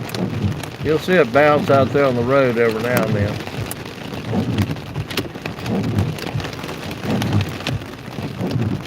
They've turned the spotlights off to keep from blinding the oncoming traffic.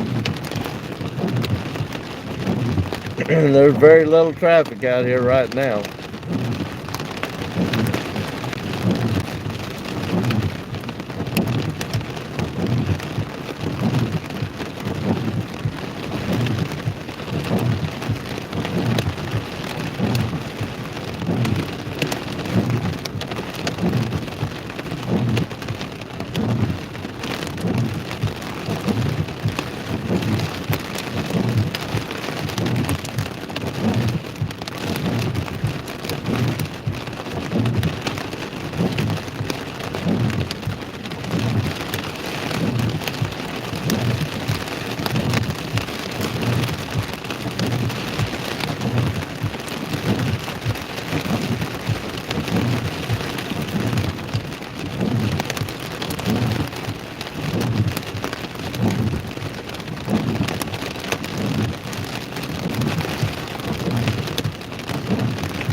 Yeah, this thing should be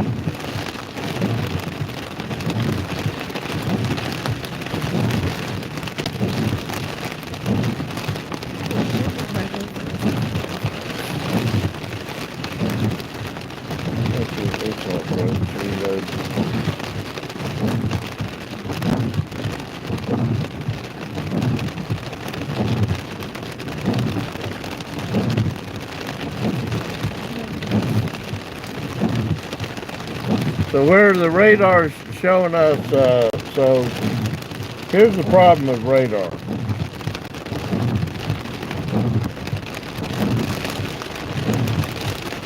Just looking at something here, so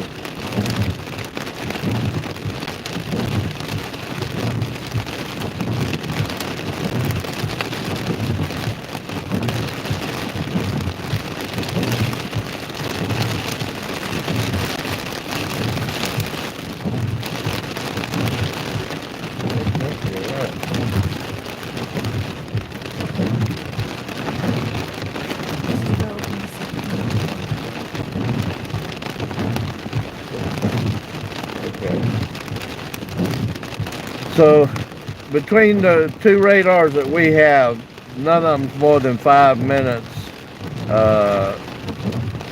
All of them 5 minutes or older. So radar, when you see it on TV, or even when you see it on your phone, or when you see it, look at the real time compared to the last frame of your movement of your radar. Sometimes it can be as much as 15 minutes. When we were in Illinois Sunday 2 weekends ago and caught that tornado there at Scott Air Force Base, when it hit the power lines in front of us, none of our radars were more than 10 or 15 minutes current. We had to just stop watching the radar, roll the windows down, and get our eyes in the sky trying to see it and listen for it.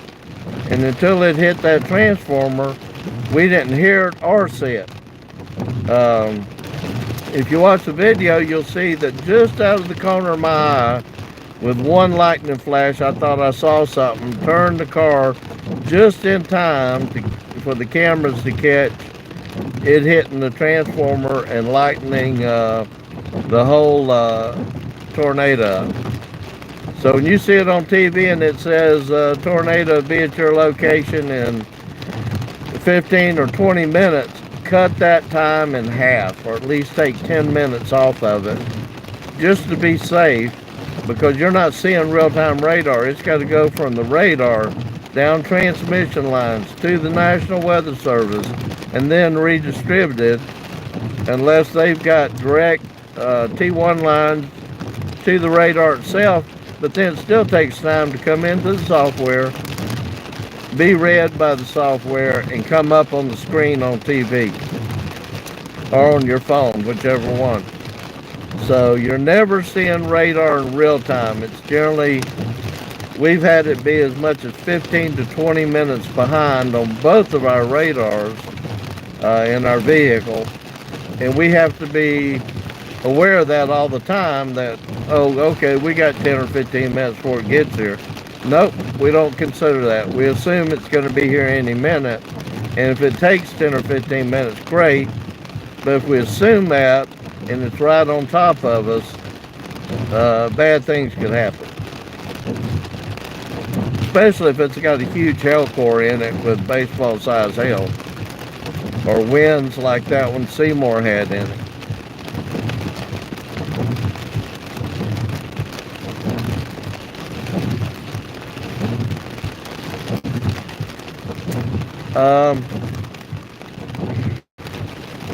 You know, Our location is in Kempner here on Highway 1. I had it a while ago. 190.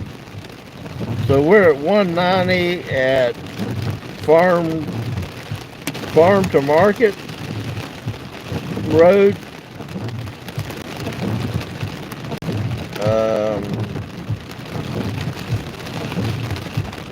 We've got a severe thunderstorm warning out on this storm. So it's headed for Killeen and Copperas Cove. It may already be there actually. Harker's Heights, all those locations, you're getting ready to get this big storm. Lots of lightning in it. The hail's not bad. There's a lot of lightning and some rain. I wouldn't even say the rain was more than just normal rain. It's the lightning that's pretty intense.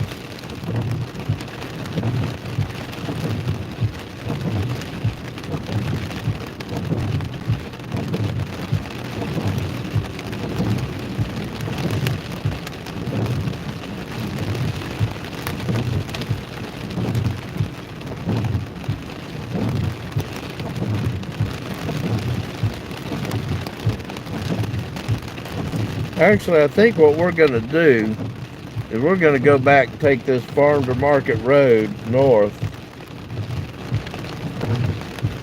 Let's see where it brings us to.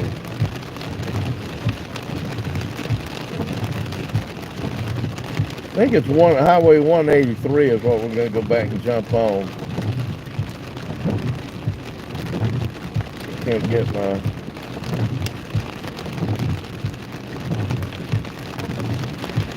You think your cell phone's slow sometimes. Be out in the middle of nowhere and a tornado hit around you and you lose your cell towers altogether. So you have no communications, no radars, no way of notifying anybody except for the radios, ham or CB radios in the car with you. And you hope that they work. And there's a close enough repeater to pick you up or somebody in their vehicle that can hear you.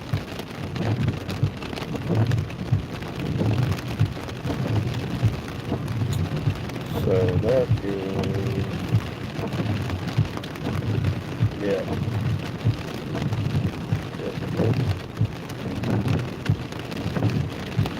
That ain't right.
Trying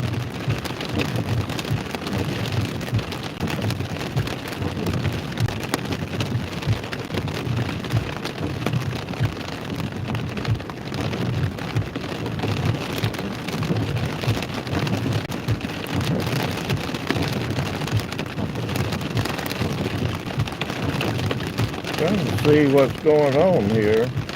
This thing should have been past us by now.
I don't know why we're still getting this rain.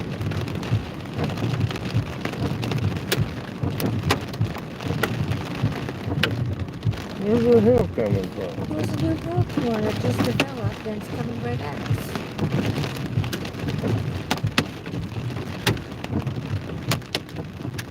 Alright, this hill's a little bit bigger than the hill a while ago.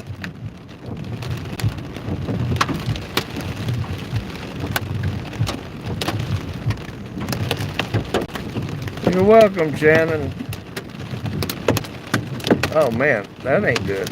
Alright, so this is this hill's a little bit bigger than that last hill. Oh man. Quarter size? Oh, at least.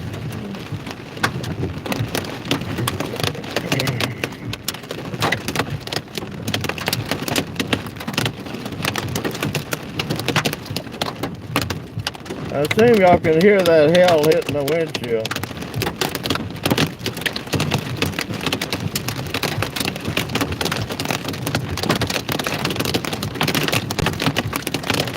Oh my God.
Power just went out.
Well, as soon as we can see, we're gonna. This is the last storm right here in this area. Most of the big storms will be south of here. So we're still here in Kempner, Texas.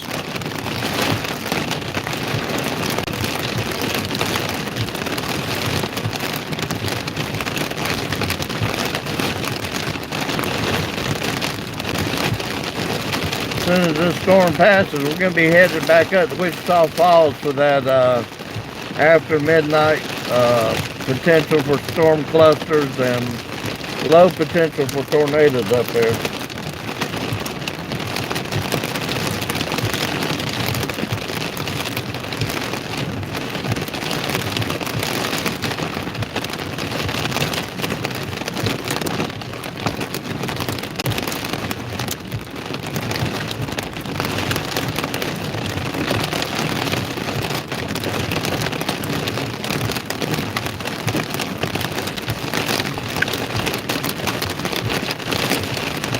Man, there's still hail coming down.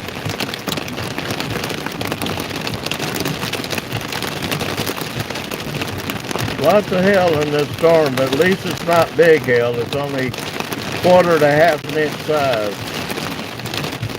I'll keep my wind chill for one more day.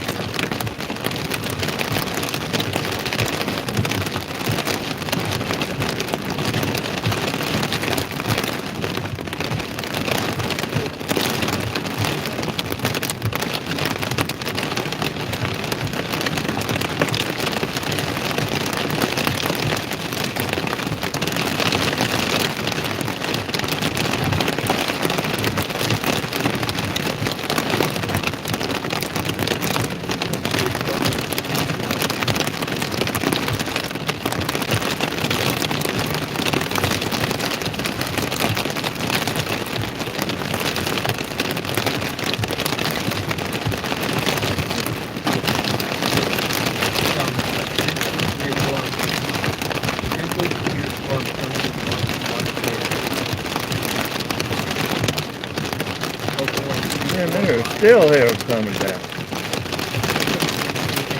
All those loud sounds is hail.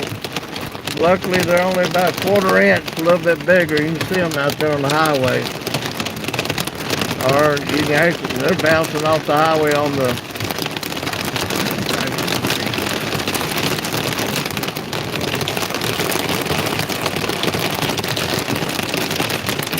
You're right.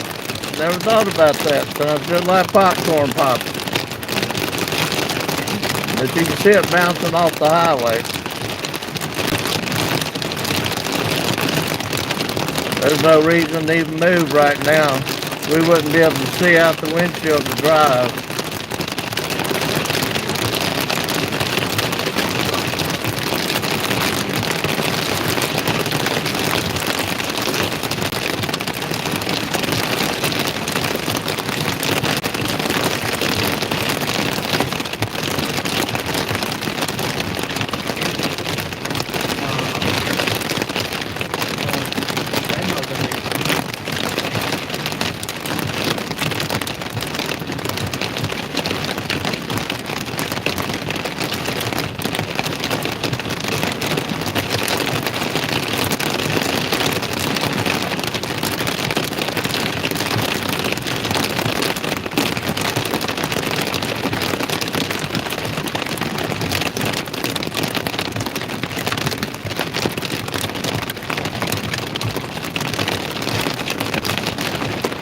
Those are actually, that green light is actually our bar light. It helps us see better when we're driving in this kind of rain. I just turned it on so you can see the hail hitting the ground better. If I turn on my white light, you can't see much of it. We're actually thinking about taking the white bar light off the front, putting it on the top, and putting another green light or amber light on the front.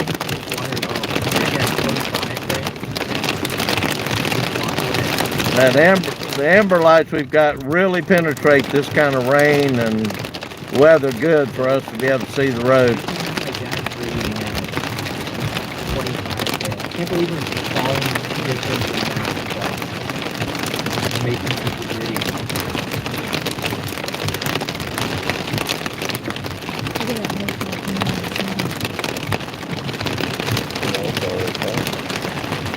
just keeps developing. Very cracked.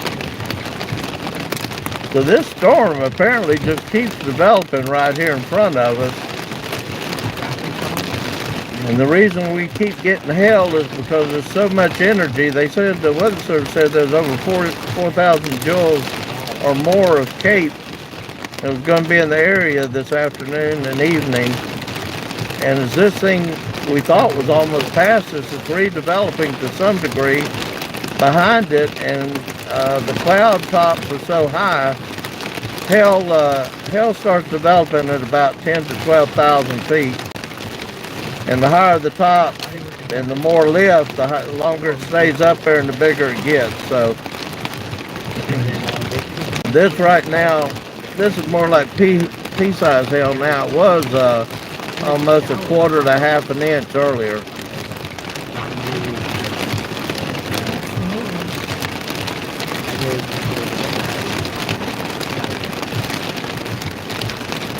I don't know why this one went that way.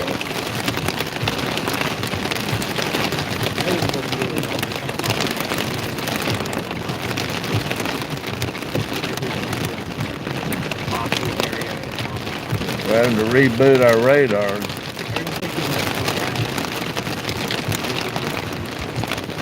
So you won't hear, if you hear me yelling and screaming, I'm not going to get out of that storm, or it's already flipped us. So we don't do that out storm chasing. I've been in a lot worse than hurricanes down in Florida. Now that one in Seymour Tuesday that was a tense situation. More so we were worried we was going to get flipped by the wind, or if a tornado was rain wrapped and was going to come out on top of us, because when they're rain wrapped you just can't see them. As far as the rest of it, I wasn't too worried about it. I was worried about the hail. They were, somebody had measured out to the west of us about 30 or 40 miles, 5-inch hail that apparently took out a lot of the some of the storm chasers out there at windshield. The problem we had Tuesday was a second supercell developed to the south of everybody so fast it blocked all our escape routes. And then before we could even get out of there, it came over the top of us and caught us all in it.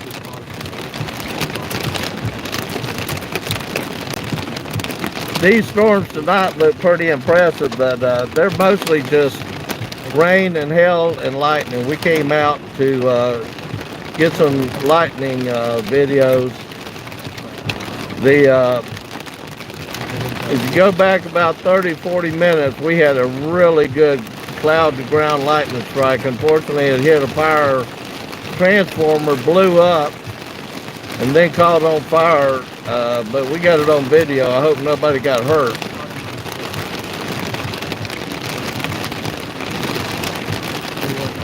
Looked pretty impressive though on the video, on the live feed, and watching it in person.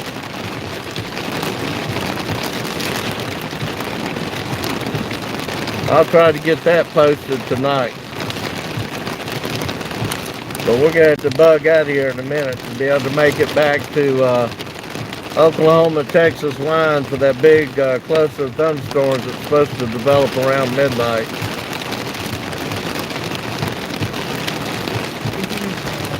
If you're new to our channel, be sure to subscribe and like the video. Hit that notification button so when we do post these new videos.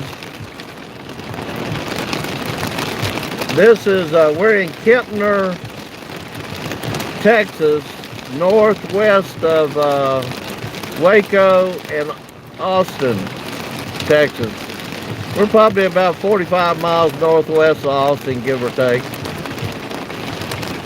And we're in a town or a community called Kempner, just outside of I'm going to try to pronounce this one again. It's Lampasas. I think I'm pretty close. So we'll end up going to Lampasas, catching Highway 281 all the way back up to Wichita Falls.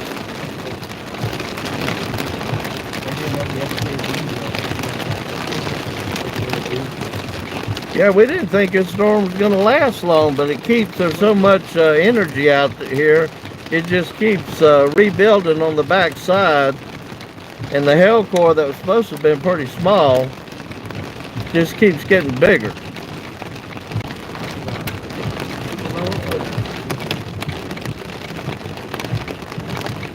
I'm not sure what that is right there. So what you're seeing lightening up above is actually right up on top of the car. I can't even see it out the windshield. I don't know what that is. It just keeps lightning right there. That ain't good though. That don't look, that looks pretty intimidating, to be honest with you. That lightning is just in one place. Oh, look at there. I don't know. I've never seen anything like that. You see that? Yeah. I've never seen anything like that. That's really impressive. No, it's intimidating is what it is, because I'm not sure. Okay, we just lost our... I'm not sure what that is up there. That's right over the top of the car. I cannot even see it out the windshield. We've got such a wide angle lens on this. See the lightning up there just above? It's straight above the car, just about it. Whatever that is, it just keeps firing off right there. Right there. I'm not sure what that is. I'm gonna look at the radar, see if I can get the radar update on that.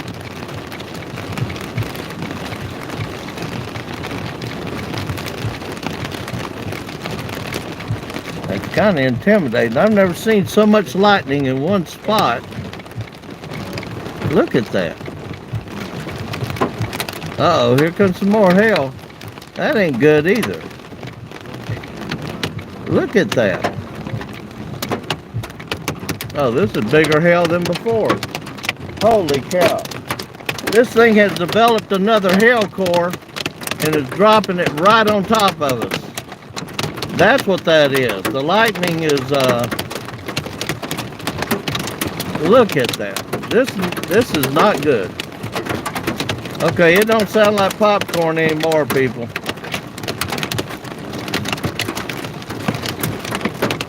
This is coming actually from a different direction instead of from the front.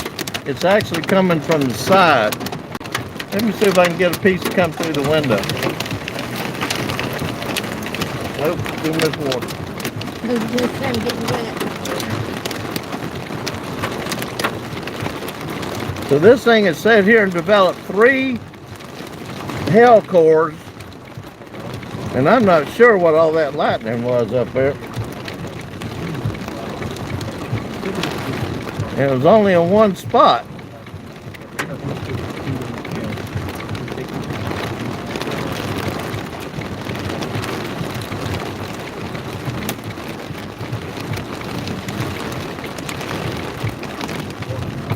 Is it still deep? The Weather Service has issued a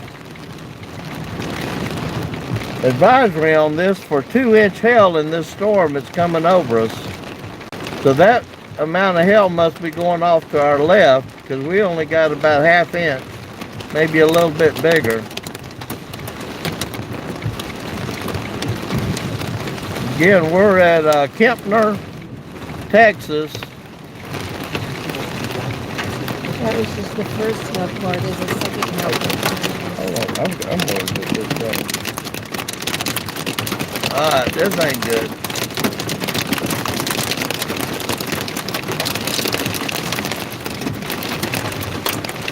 This is not good at all. Look at this.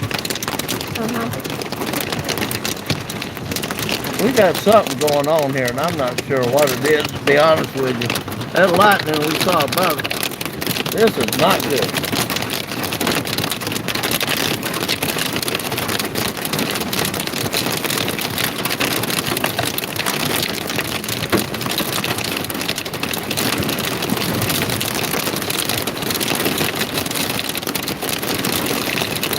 Not good.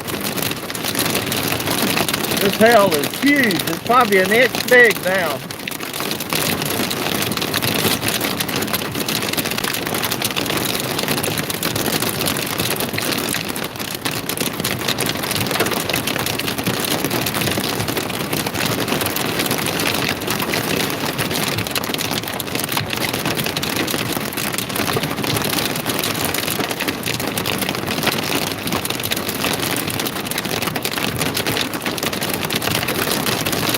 This has developed a third hail core now. I don't even know if you can hear me. That's hail hitting the car. It's at least an inch big now.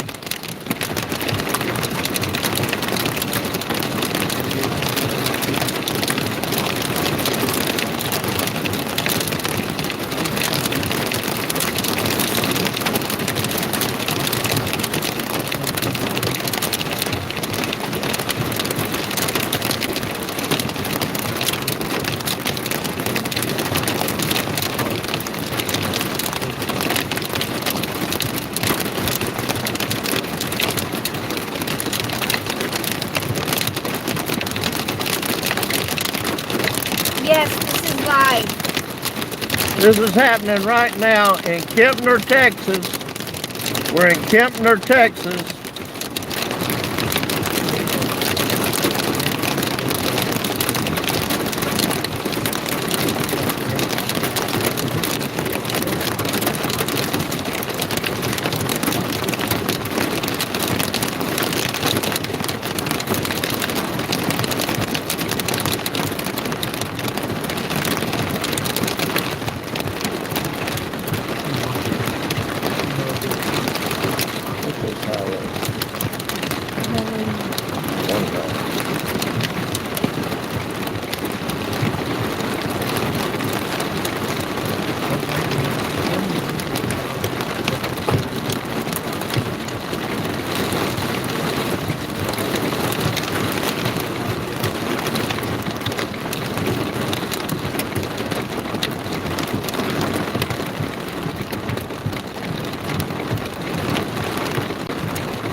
I don't know why this thing just keeps developing. These storms are barely moving.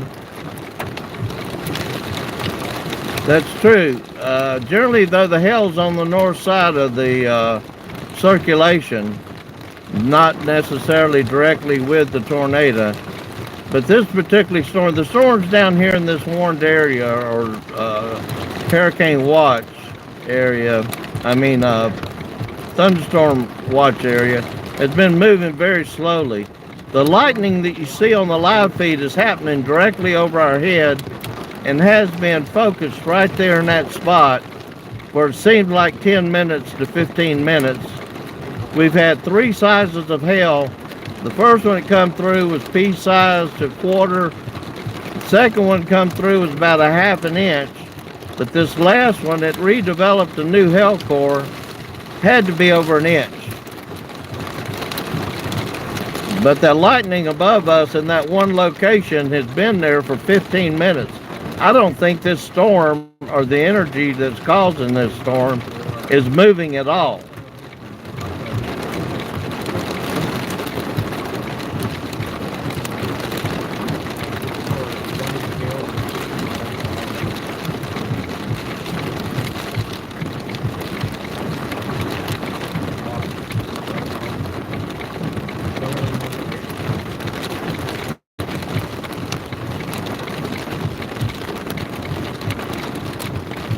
This is the most impressive storm I've been in a long time, that it just keeps firing. All that lightning up there has been firing in that one spot for 15 minutes. Generally, you'll see it hit all over a thunderstorm, but this one, and that's directly above us. I can't even see that out the windshield. We've got a 170-degree wide view on this camera that we use for live streaming. So what you're seeing is actually almost right straight up over us. And I just can't, I'm trying to get my head around. That is literally happening right over the top of us right now. I'm not sure what that is. This storm is barely moving and it just keeps reforming a hail core over and over. So you guys have like 20,000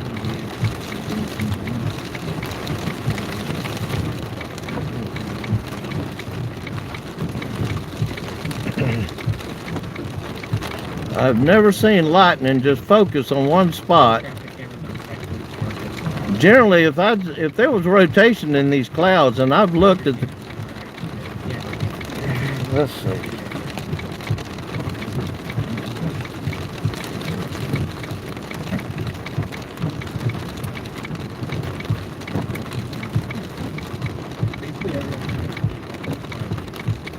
Well, 2,572 of you who are watching right now, you guys can go to sleep.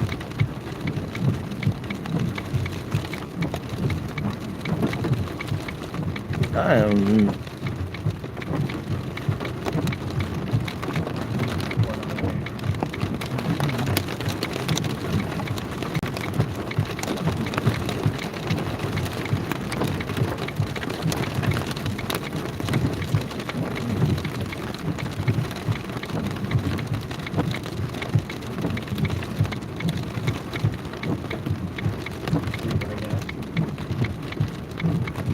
Yeah, I'm not saying you have to go to sleep. I'm just telling you guys you can go to sleep if you want to.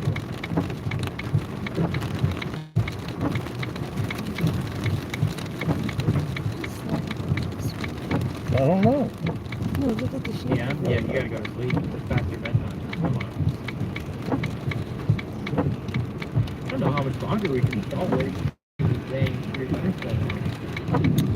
So this is crazy that lightning and all has been in the same place right above us.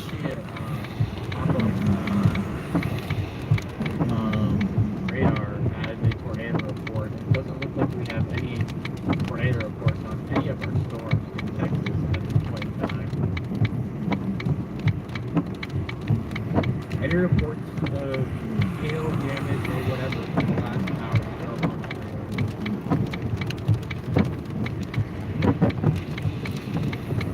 This is the live radar in San Antonio.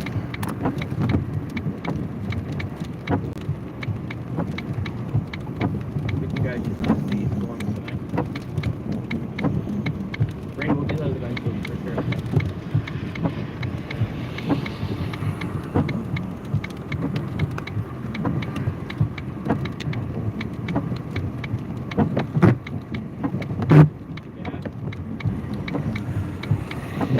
We just got our new NATO cast from Philadelphia.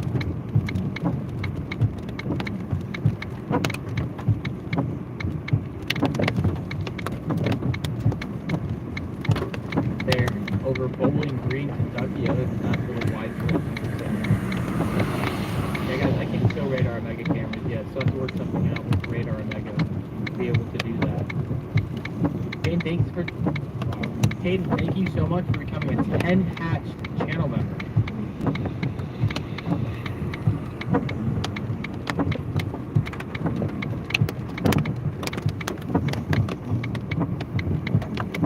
Scott's not playing on my thought.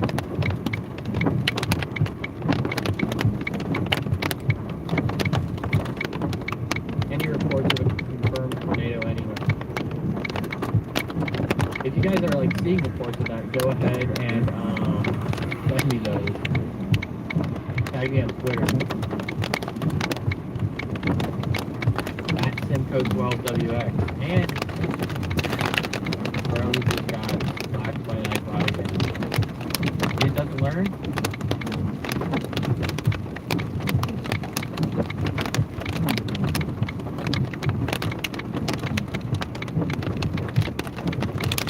Hours ago. We have more storms in the area. Not losing a tornado.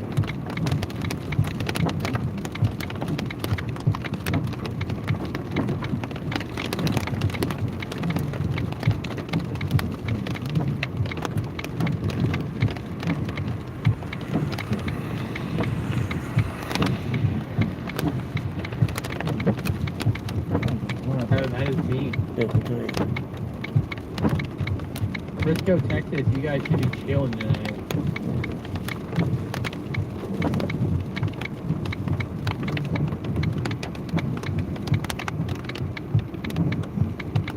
moving south, so you guys are good to go to sleep in San Antonio.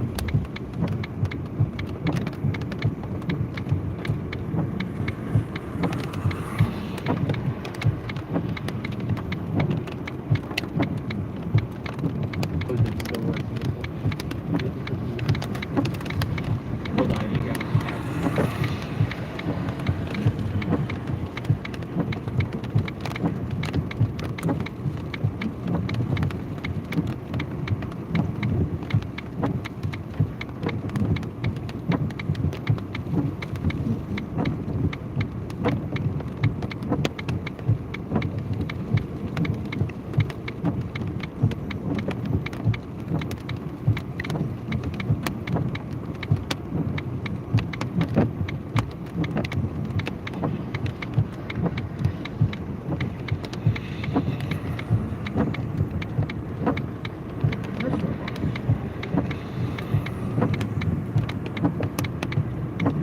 Like, haha, joke's on you, no more severe thunderstorm watch.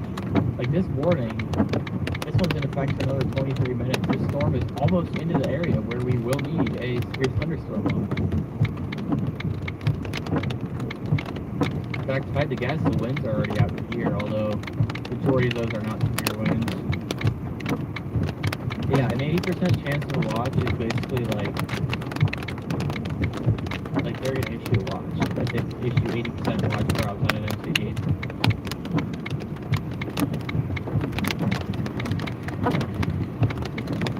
Watch for a severe thunderstorm. Remember, this severe thunderstorm warning. This radar is working now. It is? Wow. Look at that radar. Maybe the colors of that.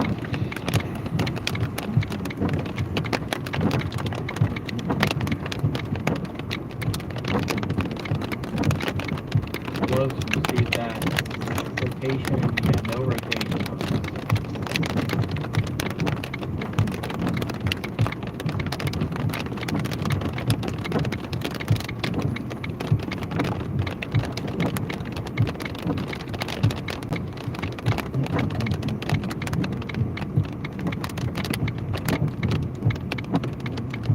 See that severe thunderstorm watch.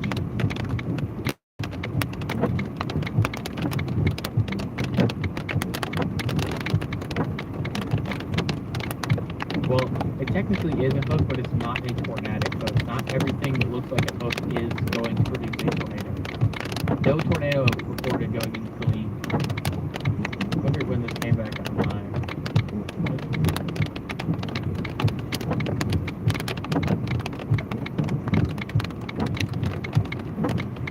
Ding dong, it's tornado chance for OKC low, but probably not.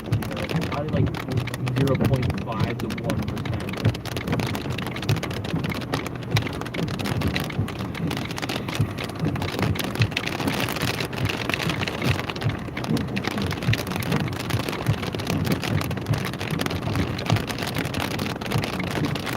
That to me is pretty dopey.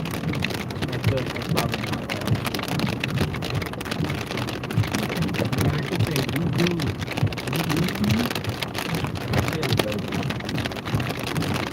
Probably very wrong.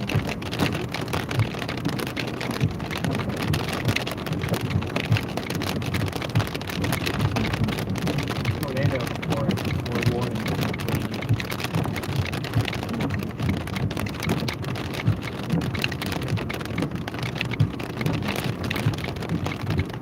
Remember to get on it. Drizzling near Austin, take Shelton. Kidding. Tape in Austin. How would I say Niagara Falls? Niagara Falls. Like, that was pretty straightforward.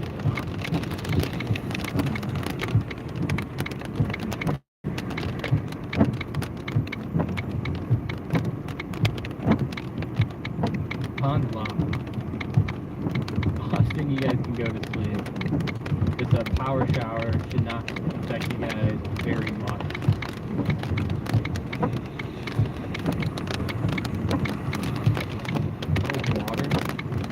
Smart water, but mostly just like anything besides the Sonny's shirt.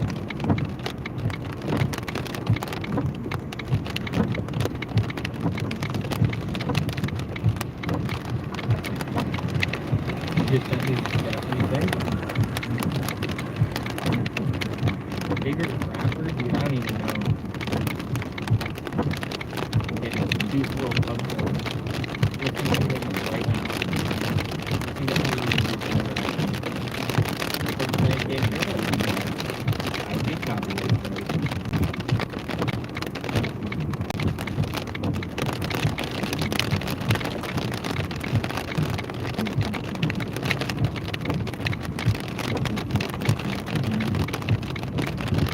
Right there, honestly, I think it's worse than that.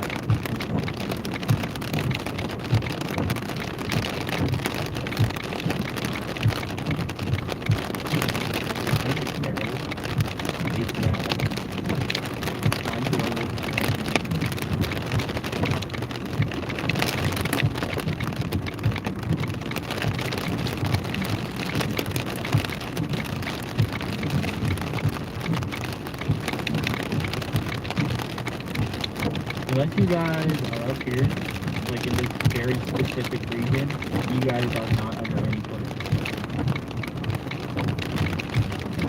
In fact, the storm that people were saying that there was a tornado on, you see this giant outflow boundary on it. So definitely there's a tornado on it. We've been saying all that stuff. We'll say it again. Go back and look at the live stream. We had something over the top of us.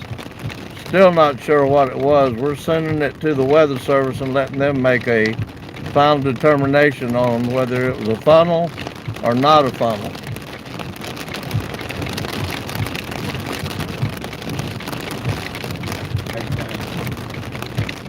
Outflow boundary is the cold air falling off the back of the storm, getting wrapped around the storm and pushed out the front side. So you guys see that storm cloud, like that giant cloud that's all crazy and down to the front storm, and it's almost so good.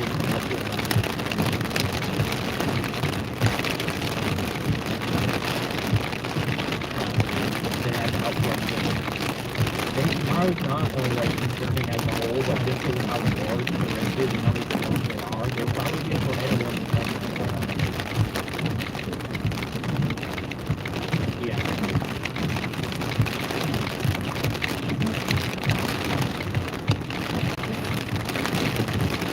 I don't know how that's it. That's it.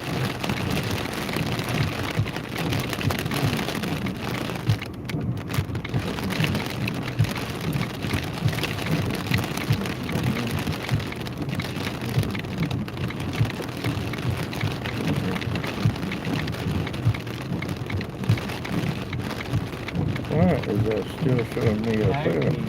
And a tweet from CBS meteorologist, CBS Austin chief meteorologist, saying 2 minutes ago that there was a tornado warning. There's not a tornado warning, so I don't know what that meteorologist is on about. It clearly does not look at the same warning and storms as the rest of us do, because there is zero chance that there's any storm in Austin. Look for this tornado right now. I know how to do it. Tornado warning. So if you see that tweet, ignore it. Because you know what?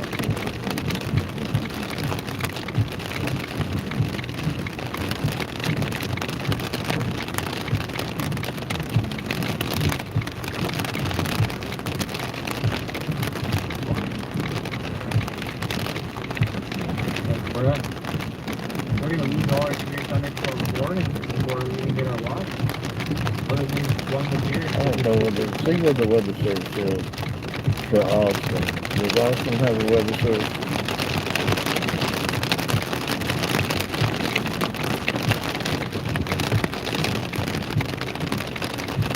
Warning.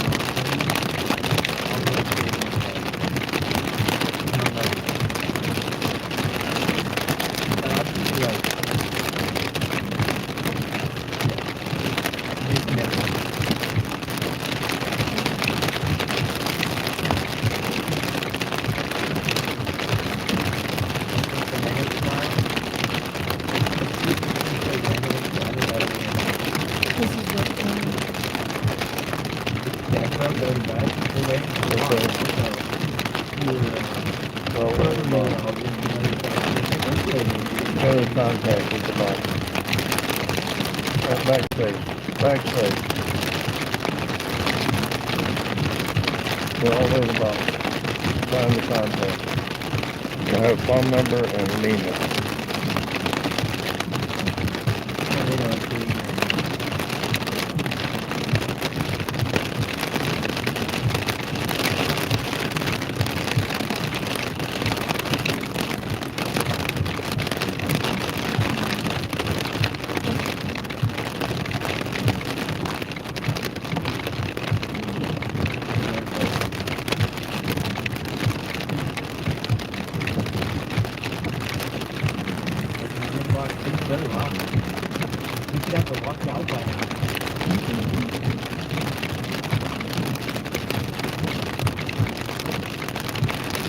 We are in Kempner, Texas. I'm trying to send some pics to the Weather Service in Austin of what we thought was a funnel cloud that came over, but I want them to make the determination. We've had 1.5 inch hail here. We've had 3 rounds of hail, pea-size, 1/2 inch, 1 inch, and then it almost got up to 1.5 inches. Then we saw something over us that looked like a,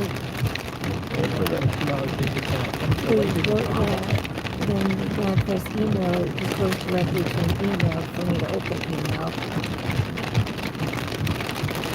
and what is it?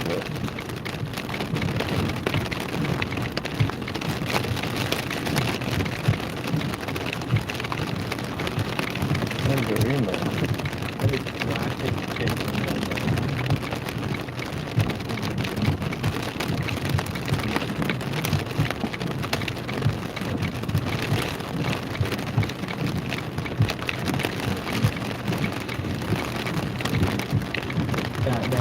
It says email, but when you click on it, it goes right to open my email.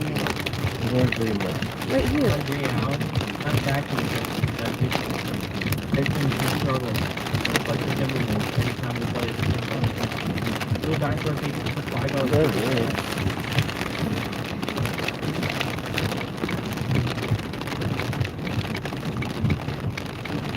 Okay, hold on. In their pack.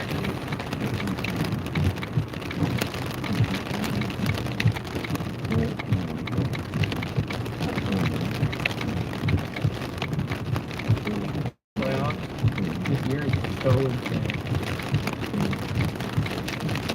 Ooh, we must have a break. The Bears? Sorry, I lost. Sorry to the loss.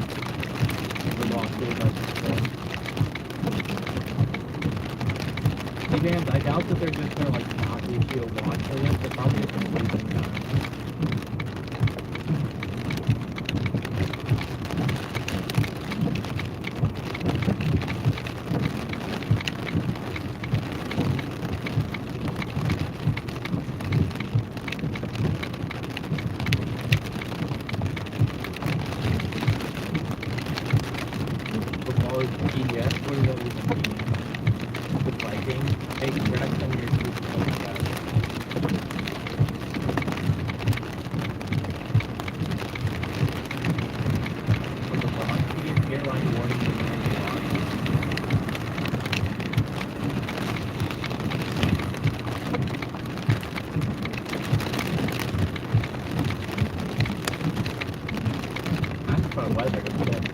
Everyone else got bored. We talked about the need for an hour and 41 minutes while we're waiting for this dang watch to come out. But we can obviously talk about weather. That is what we're here for.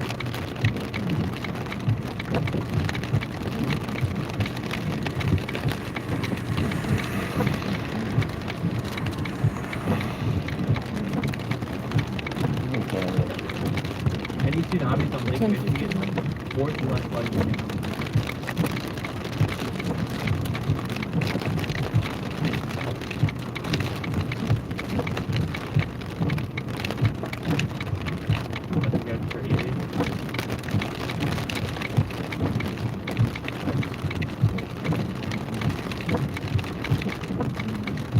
Good to go to sleep.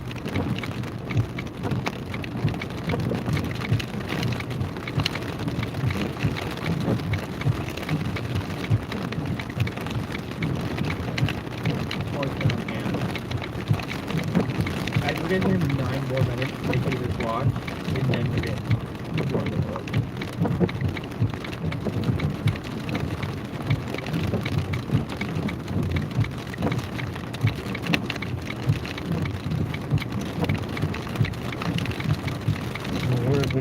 get off. After waiting for the walk to get initiated into like within 2 seconds of us getting off to the block. But don't keep it good to sleep. Yeah. We take a look at Canada. Hey, Alabama. Big chilling. We're from Tennessee, Nashville, and we're in Texas chasing these storms down here. We just came out to get some lightning shots, and next thing I know, we're in a hailstorm times 3, heavy lightning, and really not sure what all we did see. So we've sent some pictures to the National Weather Service in San Antonio. It covers San Antonio and Austin, this area. And we'll let them make the decision whether we saw a funnel cloud or not.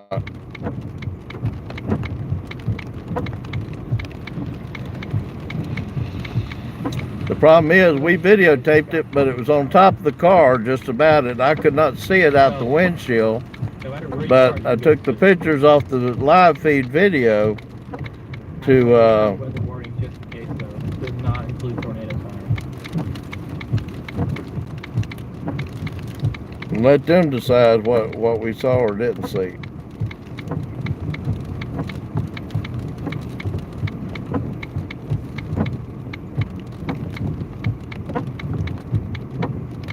Control account. That'd be hilarious. I don't think Max has a control account, even though Max does have about 50 YouTube channels.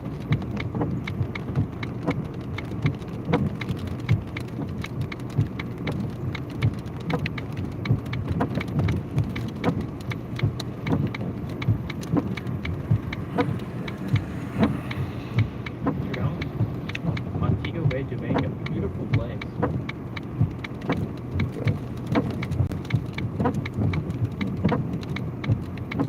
That, keep it honest there, as Max would say, I'm not gonna lie, I don't know the weather.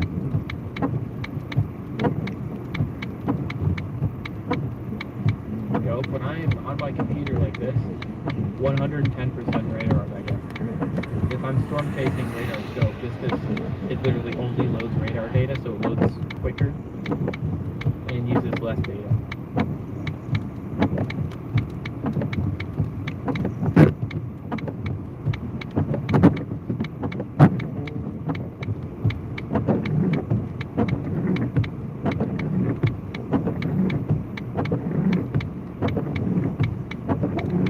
Weather-wise, just because it's not free to use on computer. I mean, Radar Omega isn't either, but Radar Omega is what I use. So I've never tried out weather-wise. Honestly, I'm not like giant. So that thing's still sitting right here developing this.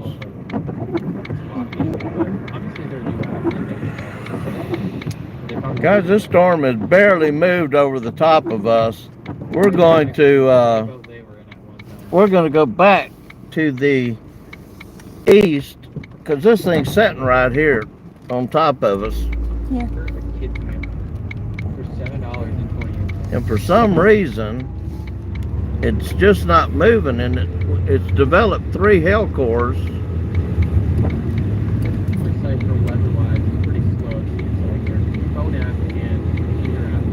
So I'm not sure what we've got going on here.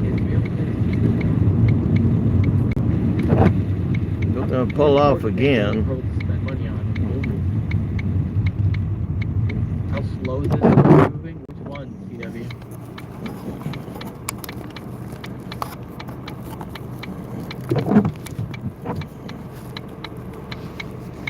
So this storm has only moved a couple of miles to the east. Still has a hail core in it. The SPC has 4 minutes to issue a watch. Haven't had anything going on. I'm almost into Mexico. It looks like it's almost substituted.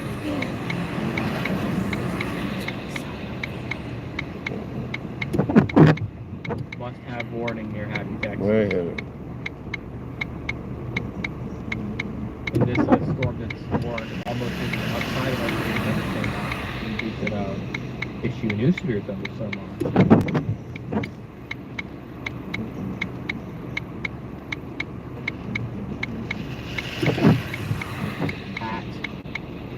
10 p.m. too, or 11 p.m. Central Time. If you have never heard of Freddy's,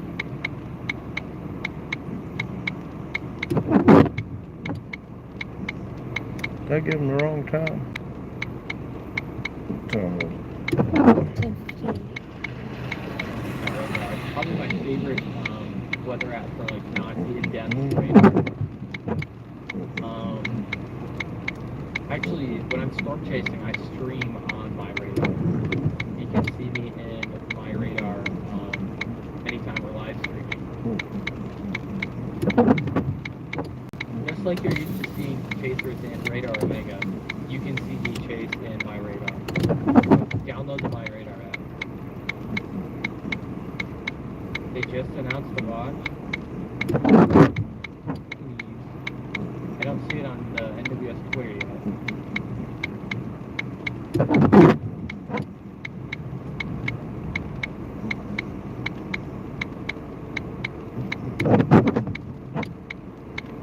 Seven cash now. Literally the first time Max and I talked,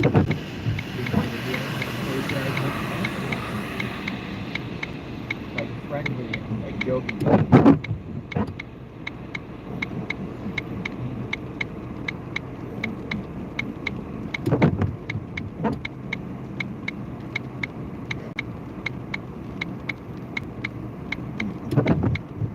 You don't have Culver's in Canada?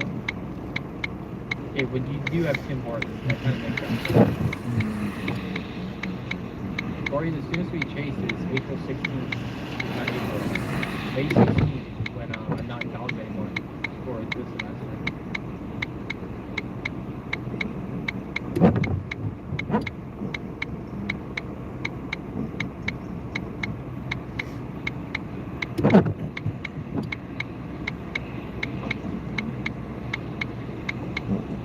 Why can't I? Check some.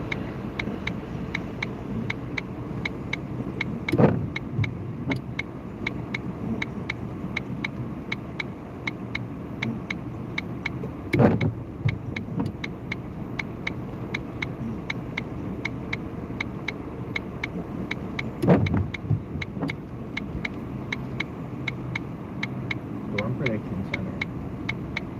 Last thing I see from the Storm Prediction Center was the cancellation of Watch 206. This is what the beautiful IEM website looks like that has a bunch of this super fast information on it, which is crazy that we live in the 21st century and we're using HTML for a website with all this quick, fast information on it. I was right, by the way. 11 p.m.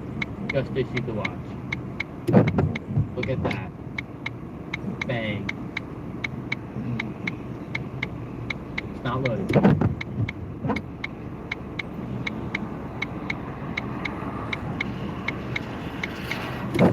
Threat of significant tornadoes very low.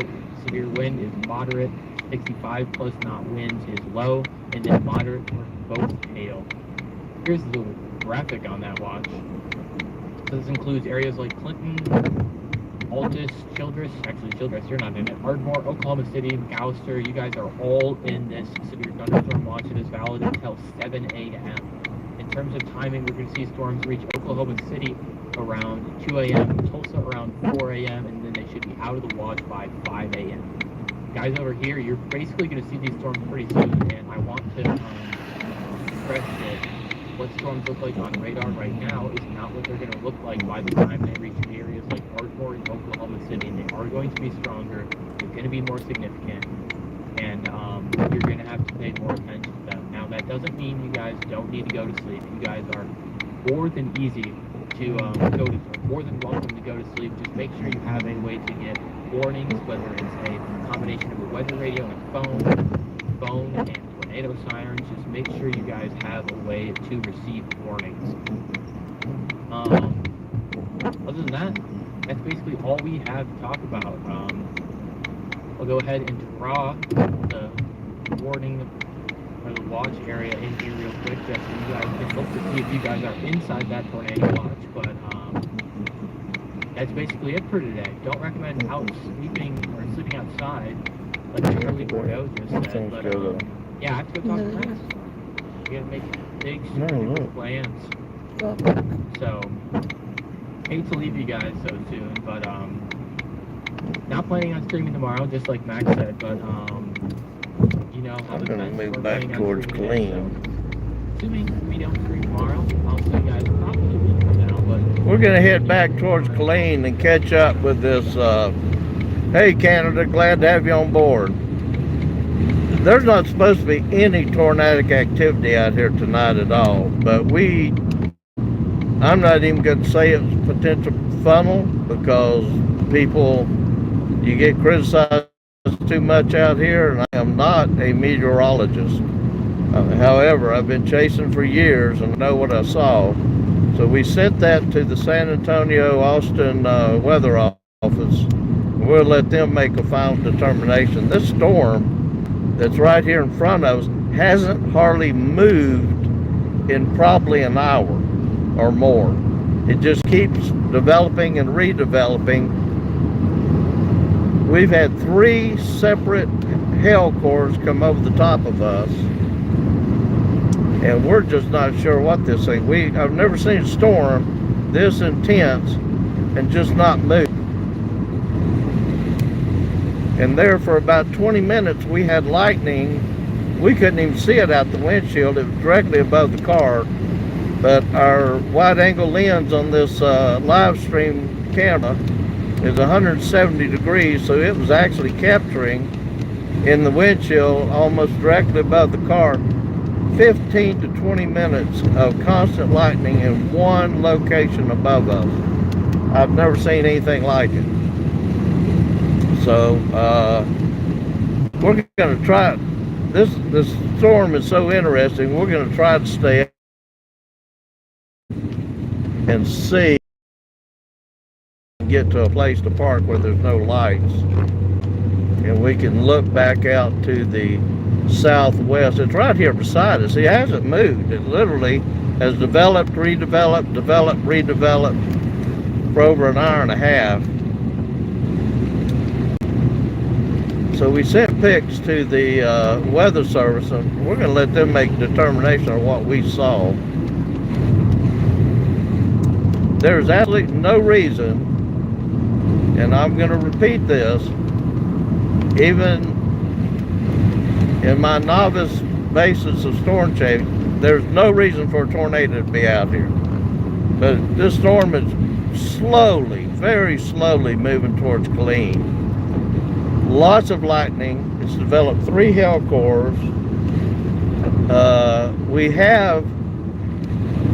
I'm not even going to say that. I'm going to let the weather service speak for itself. But this is a very weird storm in that it's a supercell, an isolated thunderstorm cell that's moving so slow. If we can just get somewhere we can point back towards it again. But it literally had 3 separate hail cores that developed, and then all 3 came over us. We thought we was going to lose our windshield there for a minute with the bigger one. Let me see if I can get right here. This would be a good place if I can just find a clearing.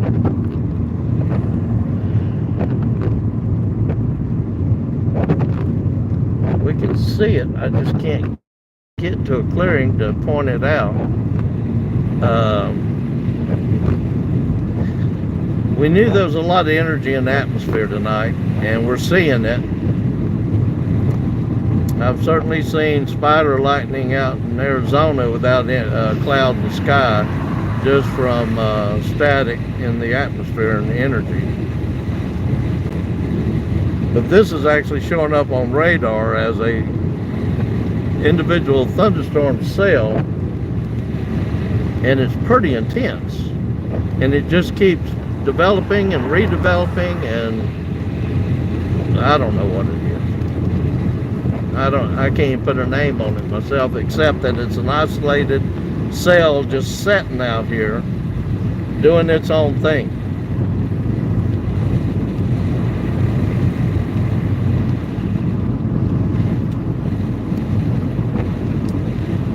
If you got a phone number for them?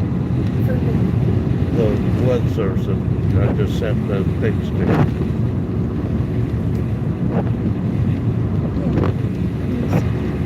Yeah. So we're in Copperas Grove. Does that sound right? Copperas Cove, maybe. Texas.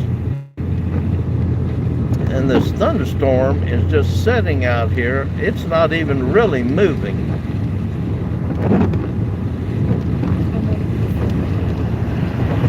Well, I want to get somewhere I can park. I don't want to talk and drive. So we're going to call the weather service and see what we can find out and see what their thought is on this.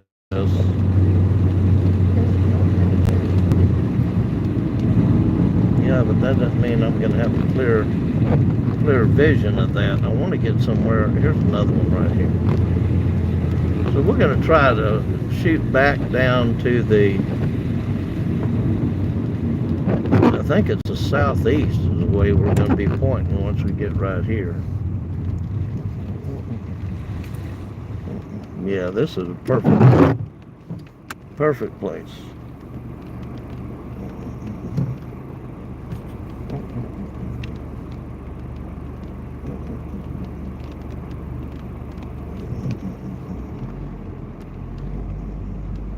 Perfect spot.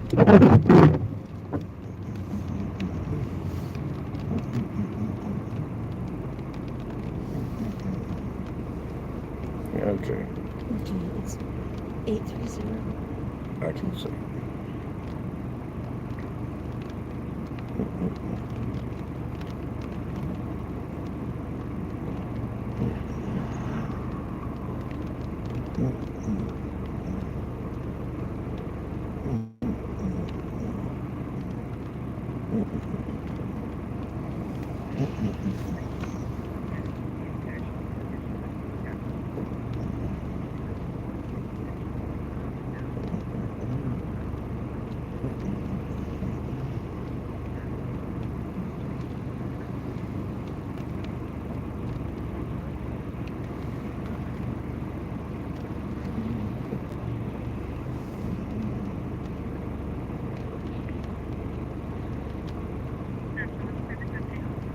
Hey, this is, my name's Jack Sloan. I don't know if y'all got those pictures I tried to email you a while ago. I'm here at Kempner, Copperas Cove, Texas, on this supercell, or this cell that's sitting out here. It doesn't look like it's moving. What is going on with this thing? Because it formed 3 separate hell cores. First one pea-sized, second one was probably 1/4 to 1/2 an inch. The last one was over an inch. We sent a spotter report in, but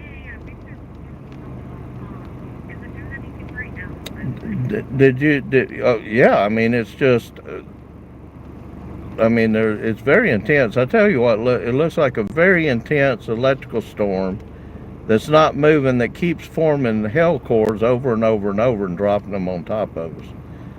But I bet it hasn't moved 10 miles, 15, 20 miles at the most. So if you want to, so if you've got a YouTube and on your cell phone, go to, I'm filming it live on YouTube right now. So it's yeah, so at Jack Sloan, SLOAN 911, and you'll see this storm. I sent some pictures. I don't know if y'all got them, but it almost looked, we had something over us that looked like a funnel cloud. I'm not going to call it that because there's no reason there should be a funnel out here.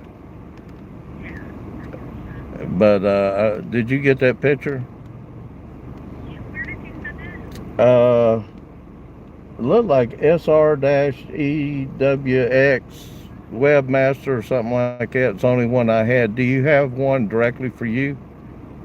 No, that would work. I need to check it out. Yeah, so this thing, I mean, I've watched them, you know, we came down here just to film the lightning, but this lightning is just constant lightning out here. You'll see it if you go to the YouTube on at Jack Sloan 911. You can actually, I'm pointing directly at it right now, and I only drove 8 miles. It hadn't moved. Yeah, no, yeah, the storm really hasn't moved, and it's just, yeah, keeps producing severe hail. And unfortunately, it wasn't. Yeah, I mean, last hail was about 1.25 inches, 1.5 inches. I thought I was going to lose my windshield, but this is crazy. I've never seen one just sit here and keep building and then rebuilding and rebuilding. It's what it looks like on my radars. It's definitely a unique storm. I haven't seen this. I don't very often myself. I don't. Yeah, I know. I mean, that one up at Seymour the other day, I have never seen a supercell show that kind of a radar form in my entire life. That's probably why we all got caught in it, is, to emerge there. But anyway, I'm going to sit here a few minutes, give you time to look at this thing, but I'm kind of fascinated that it has not moved on or weakened at all. So, so if you want to see it, just go out and take a look at it. It's live on YouTube. Great. Thank you so much, sir. All right, bye. So the Weather Service is as baffled as we are. They said they call this the never-ending storm that won't go away tonight. And I can totally believe that, because we've sat here now for over an hour and a half, almost an hour and 45 minutes, maybe 2 hours, and this thing it's just here. I mean, it's just crazy. It's dropped tail on us. Radar looked like the hell went away, formed a new hell core, dropped tail on us a second time, a little bit bigger. Hell core went away. Last time, though, the hell was about 1.5 inches, on golf ball size is what it almost looked like. And now it looks like it's trying to form another hell core, not directly over us, because we're trying to stay a little bit behind it. But this thing is not moved from Kempner. We're in Kempner, Copper Cove, Texas, and it's just sitting here,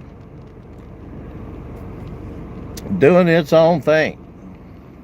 Like, look at me, look what I can do. Because there's just constant lightning in this storm. And while that's impressive, I've never seen a storm do this, to be honest with you. I mean, generally it weakens. I'm used to Florida, where I was with emergency management down there, and hurricanes will breathe. They get bigger, smaller, bigger, smaller. This storm almost looks like it's intensifying. It gets a little weaker, intensifies again, but it's not moving. It's not going anywhere.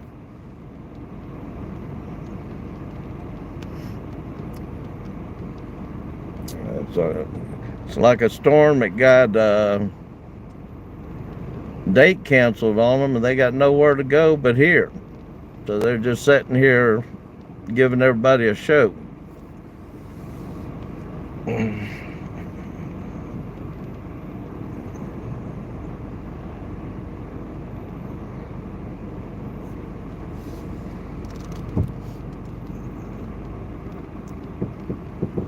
I mean, this lightning has not got, if anything, it's got more lightning now than it had an hour and a half ago. I mean, look at there. That's cloud to ground. It's got ground, cloud to cloud lightning, cloud to ground lightning. I mean, it's got a little bit of everything. We sent the Weather Service a picture, but there's no way I can convince myself I saw a funnel, because there's no reason for a funnel cloud to be out here. There's no wind that could cause any kind of rotation at all. So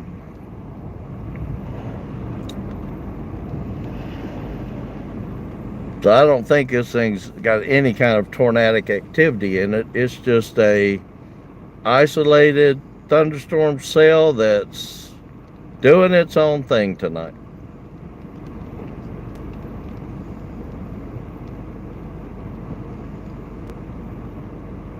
And based on the radar I'm looking at, it's developing another hell core. Not a big one. I don't think it's going to be It doesn't look like it is as intense as the one that we got 1.5-inch hail with, but it's sitting here developing another hail core. It's almost like the cloud tops get higher, develop a hail core. Generally, hail will develop at 10 to 12,000 feet. Drops the hail, cloud top shrinks, and then it rebuilds all over again.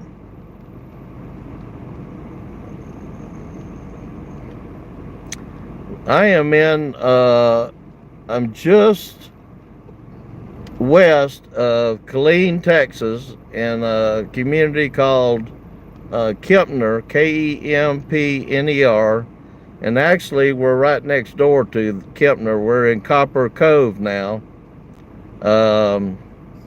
Just watching this storm.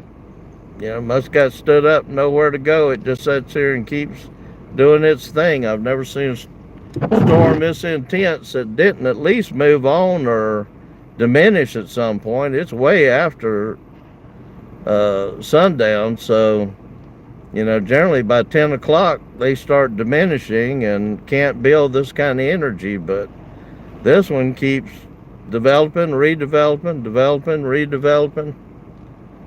Doesn't get much smaller.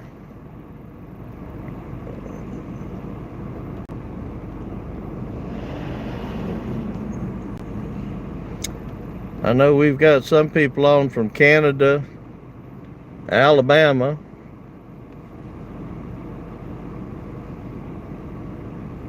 I'm from Pensacola. I live in Nashville now, though.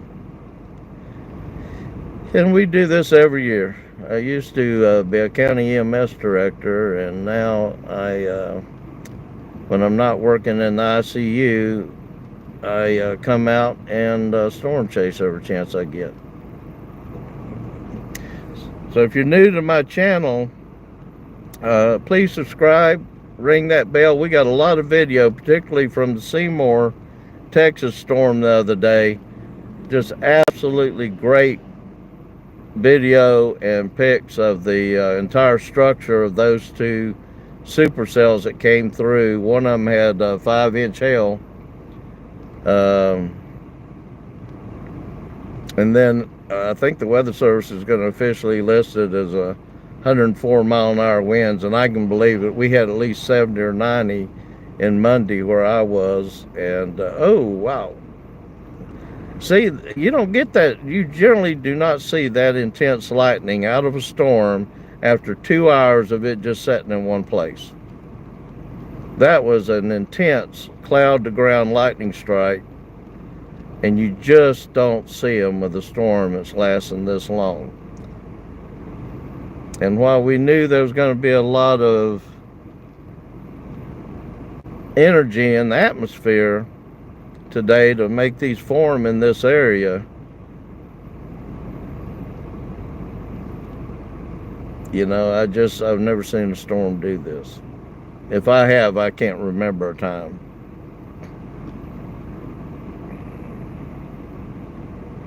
A cutoff low. Gambler, I'm going to have to look that up. If I knew what that was, I forgot about it.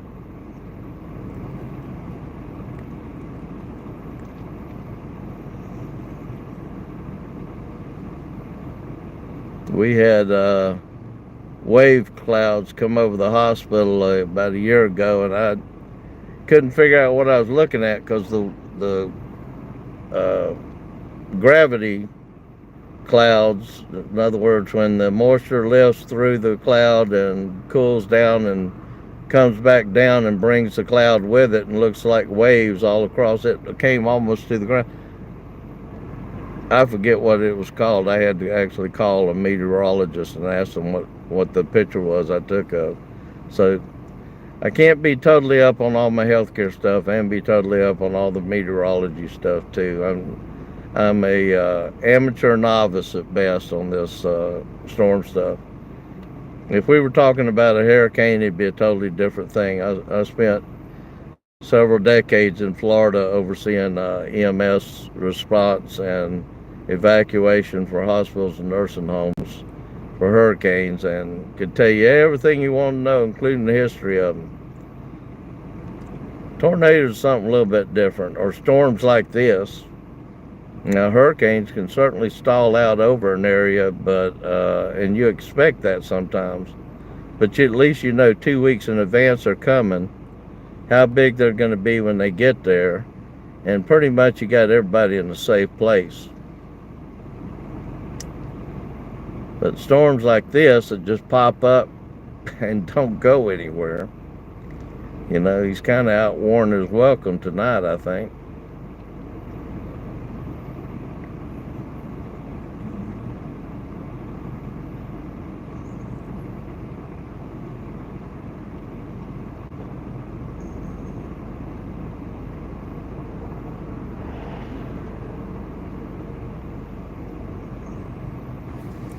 Gonna have to look back. What did you call that low? A cutoff low.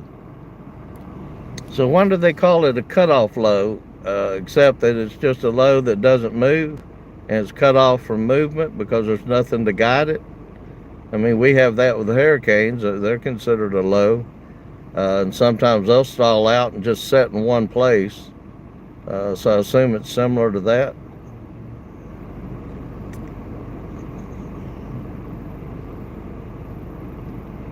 I'm going to tell you, on my radar, the number of lightning strikes that it's showing on my radar scope is nowhere near the amount of lightning we're seeing out here. I think for every one that radar scope's showing, we're probably having 10. And they just keep getting more and more intense. I'm going to turn a little bit because you can see them better this way. So it must be moving just a little bit to the left.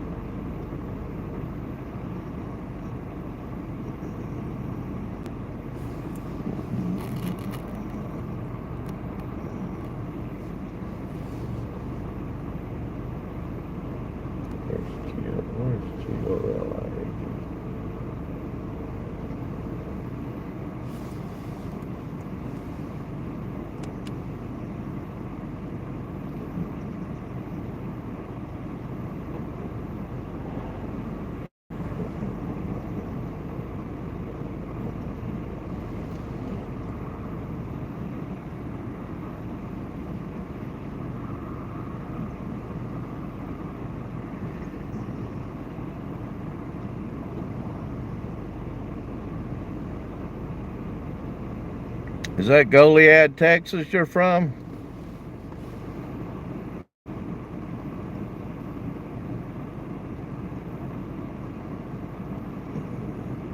We're in Kempner, Texas, just west of Killeen. I don't know. We're not far from Killeen. We're probably 20 miles, 25 miles southwest of Killeen, Texas. On this thunderstorm cell that just sits here. We've literally watched this one cell for almost 2 hours.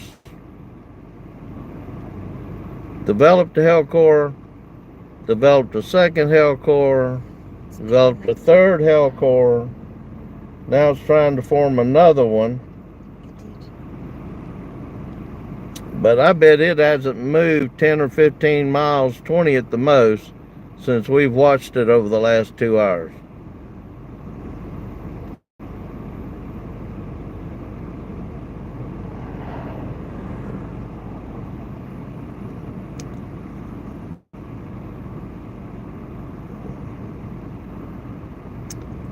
Well, Gambler, we knew they put out that there was going to be over 4,000 joules of energy available for these storms this afternoon, but no low level or upper level winds to cause any kind of rotation in the storms.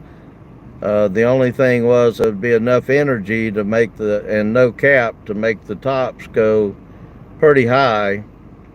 So you probably know more than I do about it, but at 10 or 12,000 feet they form hail. And the higher the cloud top, the more the energy to lift the rain up. That's where you get the huge hell pieces, because they keep getting lifted through the atmosphere. They freeze, they come down, they pick up water moisture as they come down, then they get lifted back up, and that could happen a bunch of times, 8, 10, 12 times, until they get so big, like the one over in West Texas the other day near Post. It was I think they measured 5.3 inches wide hail. As you could lay it on top of a DVD movie disc, and it covered the whole disc up. So that hail, it stayed up there for a while in those cloud tops.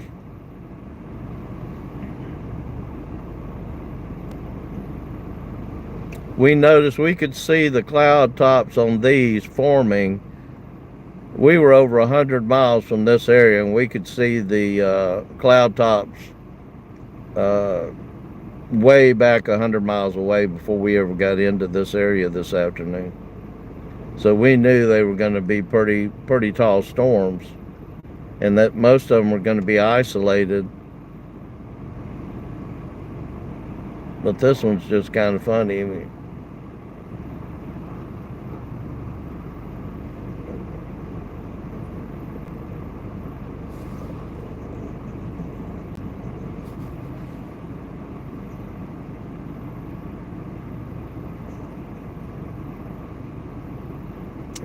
The only reason we're staying is because I'm kind of interested how long this thing could last into the night. Because by 10 o'clock, this thing should have been, unless there was energy in the atmosphere, because all the other storms around it's pretty much gone.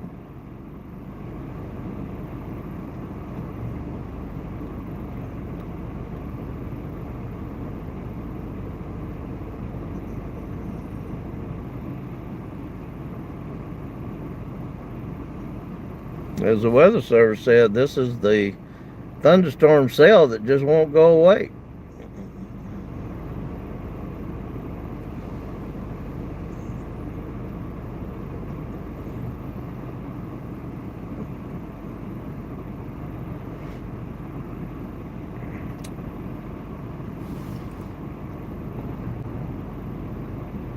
So on the radar, it looks like it's kind of trying to drift down towards Gerald, Texas, and I'm going to try to pronounce this, Salado, and we've already come through Belton today, Belton, but it looks like it's trying to drift slowly down towards Gerald, Texas.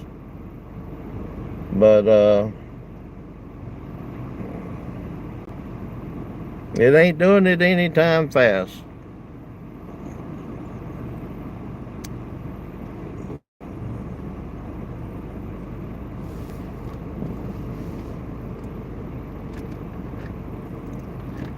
I was about to say maybe the lightning is calming down now, but I don't know if it is or it's just moving a little bit more to the right. Nope, here it comes back. See, that's what I'm telling you. It's been doing that all night.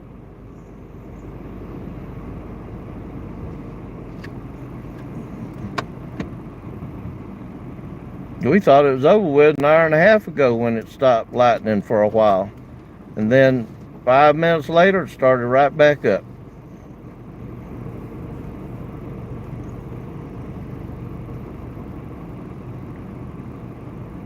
Can't see anything in the information or on radar that would be feeding this storm.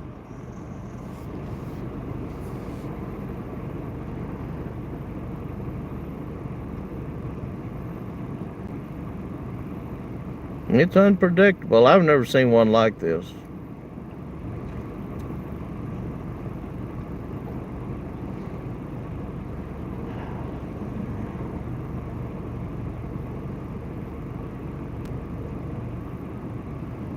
Yeah, I figured Sweet for Beach, it was going a little south of Killeen. I mean, if you're anywhere probably within 40 miles of this thing, you can see it. I mean, with all the lightning in it. It sat on top of us for a good hour with 3 separate hail cores. One dropped, probably a 15-minute break, another one dropped, a little bit bigger, a little bit of a break, and then another one dropped. And it was like inch and a quarter, inch and a half hail. See? So there you go. No lightning hardly at all a while ago for a couple of minutes. Now it's ramping right back up with all the lightning it had, and it'll just get more intense and more intense, and then it'll stop again. Crazy. Hey, Joe. Kimberly.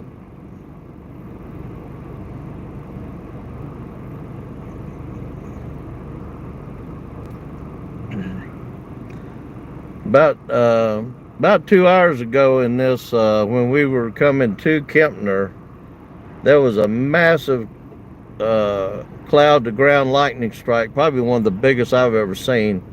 And it must have hit a transformer, because right after it hit the ground, something blew up, and then we could see it catch on fire.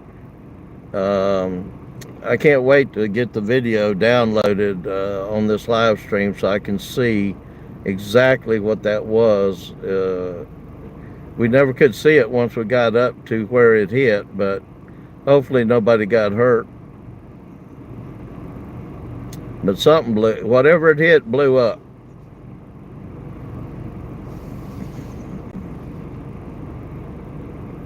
Hey, Alexis.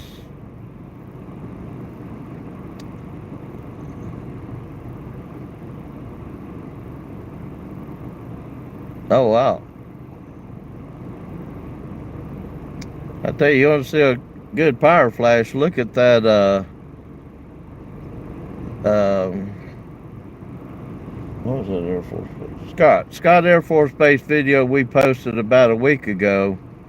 We followed those storms all the way through Missouri. Finally, I figured, based on experience, we know generally when they cross the Mississippi River, if they haven't dropped a tornado yet and there's still individual cells, I don't know if they pick up more moisture out of the Mississippi River, but generally they will drop tornadoes just on the Delta side, Illinois side of the Mississippi River. So we hurried over, got into a place about 15 miles east of St. Louis on Interstate 64.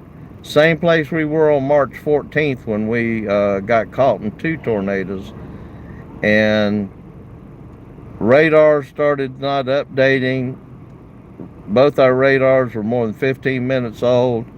Rolled our windows down. It was time to put eyes to the sky and ears out to see if we could hear it, because it was dark.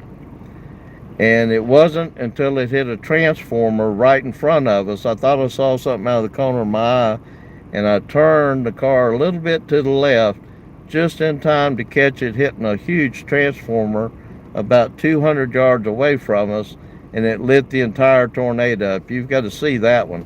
That was probably, of all the power flashes, ground power flashes I've seen, that was the closest that's ever come to me, and it lit that entire tornado up like a blue glow, and we were able to get a picture of it. No, you got to see the picture and the video.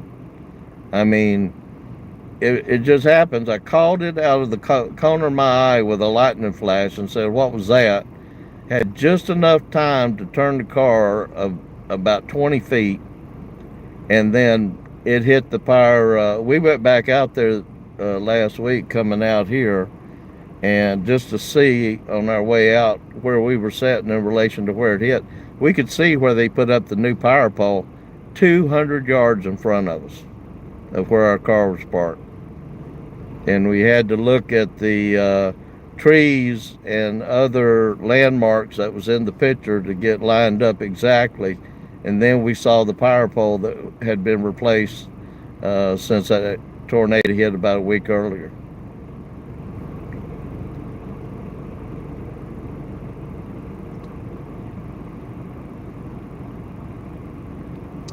Probably, you're right. Probably one of the best shots I've ever got. The only other one I got that I thought was good on the tornado was the Idabel broken bow tornado, November or December, about 2 years ago.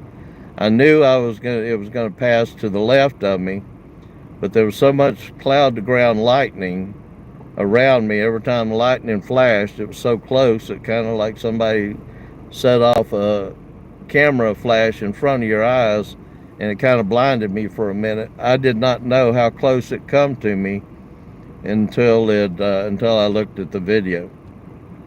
It was probably about 400 yards, 500 yards, and they classified it as an EF3, but I've got really good shots of it. But the lightning leading up to it was pretty impressive. It was all cloud to ground lightning.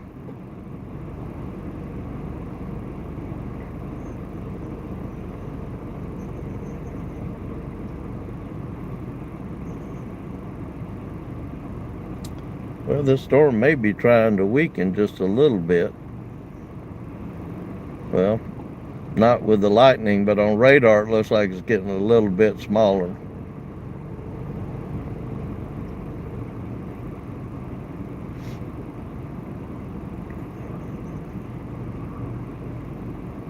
I tell you, we haven't posted the video from Tuesday yet of the Seymour storms that we got caught in, but we've got some fantastic video of that one, and of the entire structure of the north supercell that dropped the tornado and had the 5.3-inch hail in it.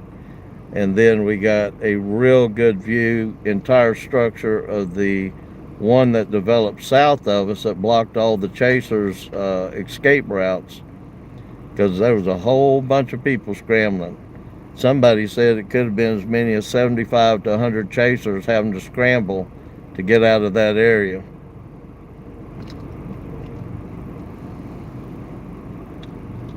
Oh wow, where were you at, Sweet for Beach?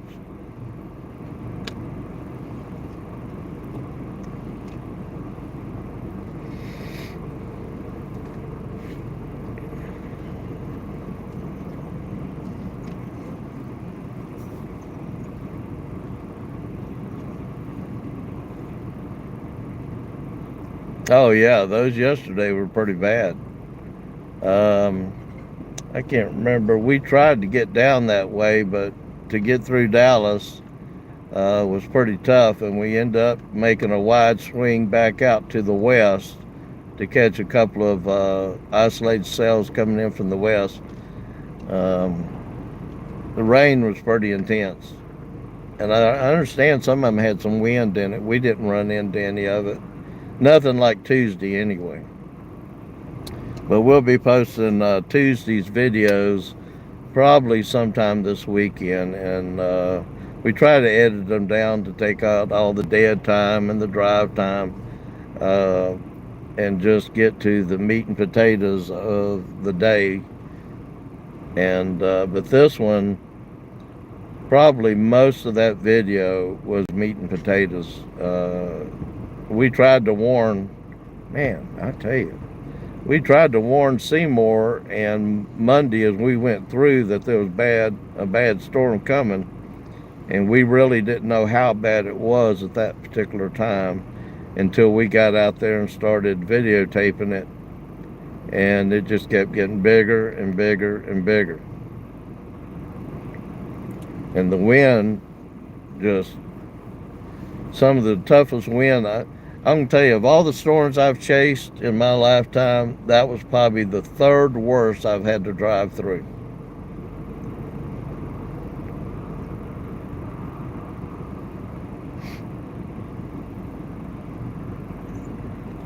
I'll tell you, if it wasn't for these amber lights, and I'll turn them on a second, those amber lights there, it doesn't look like you can see a lot with them. In rain like that, they're better. So this is a bar light, and see, it's white light. That does us almost zero good. We hardly ever use that 24. It's 24,000 candle power. The light in your house, 60 watt bulb, 75 watt bulb's only 800. That's 24,000, and that white light does us absolutely no good. But we turn on this amber, and the amber is only 18,000, and we can see it gives us at least 75 to 100 feet in the worst of weather so far. We're actually thinking about changing the white bar light out to another amber light because we can see so much better with the yellow light than we can with the white light. Oh, well then if you've got orange light, that's better than white. And anybody who's got white fog lights, you can change those out and get those halogen or LED bulbs, and just be sure to have a professional put them in, because some of them's got to have a high temp pigtail put on them so it won't melt the wire. But yeah, amber, orange, any of those are better than white light.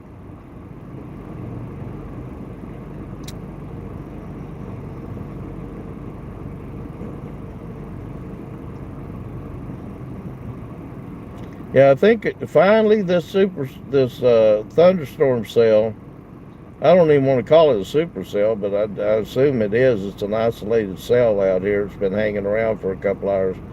Looks on radar like it's finally trying to go away.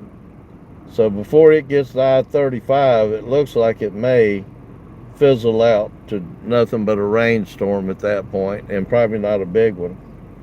But I'm going to tell you, this thing sure didn't want to go away for a while. If there had been shear out here and a lot of wind to cause circulation up in the cloud, this would have been a cell that would have dropped a huge tornado. With that much energy in it, all it needed was the right ingredients of wind. I think the moisture it was actually cold when we left the hotel this morning up in Wichita Falls, or I thought it was cold.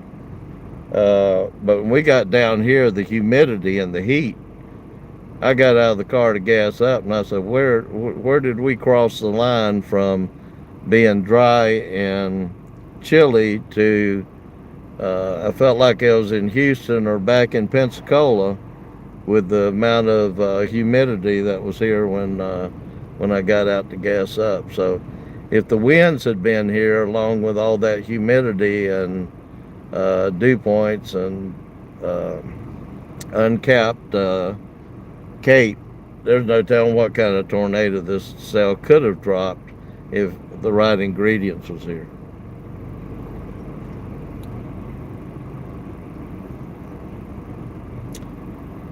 I would say up until somebody had asked me earlier.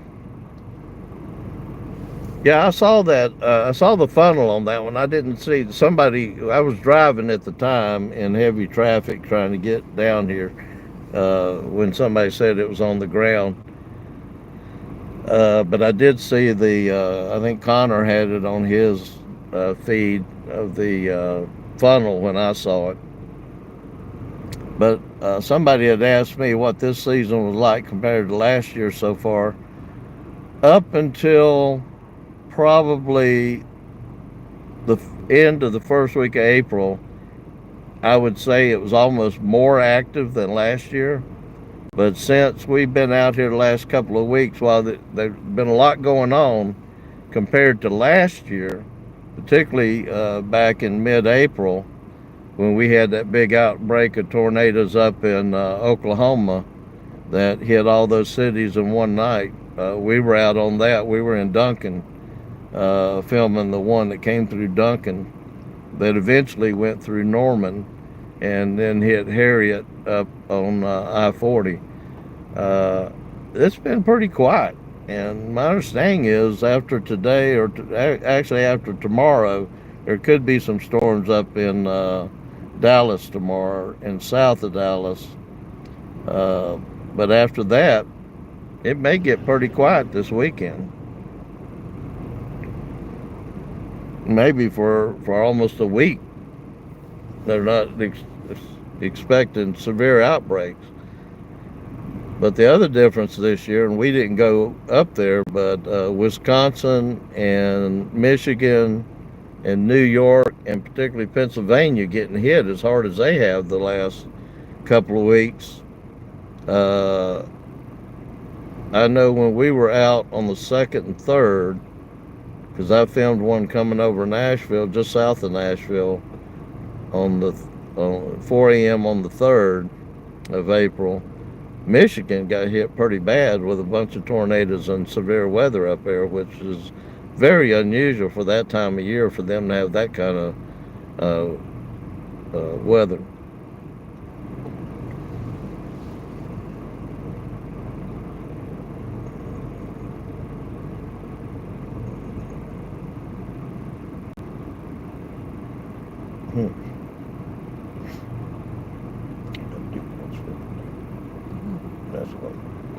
That's under 6. So we're going to give this about another couple of minutes, and then we got to boogie north. We'll probably miss half of that storms that's going on up there, but I couldn't miss this. This thing, I wanted to see how long this storm was going to last before it dissipated.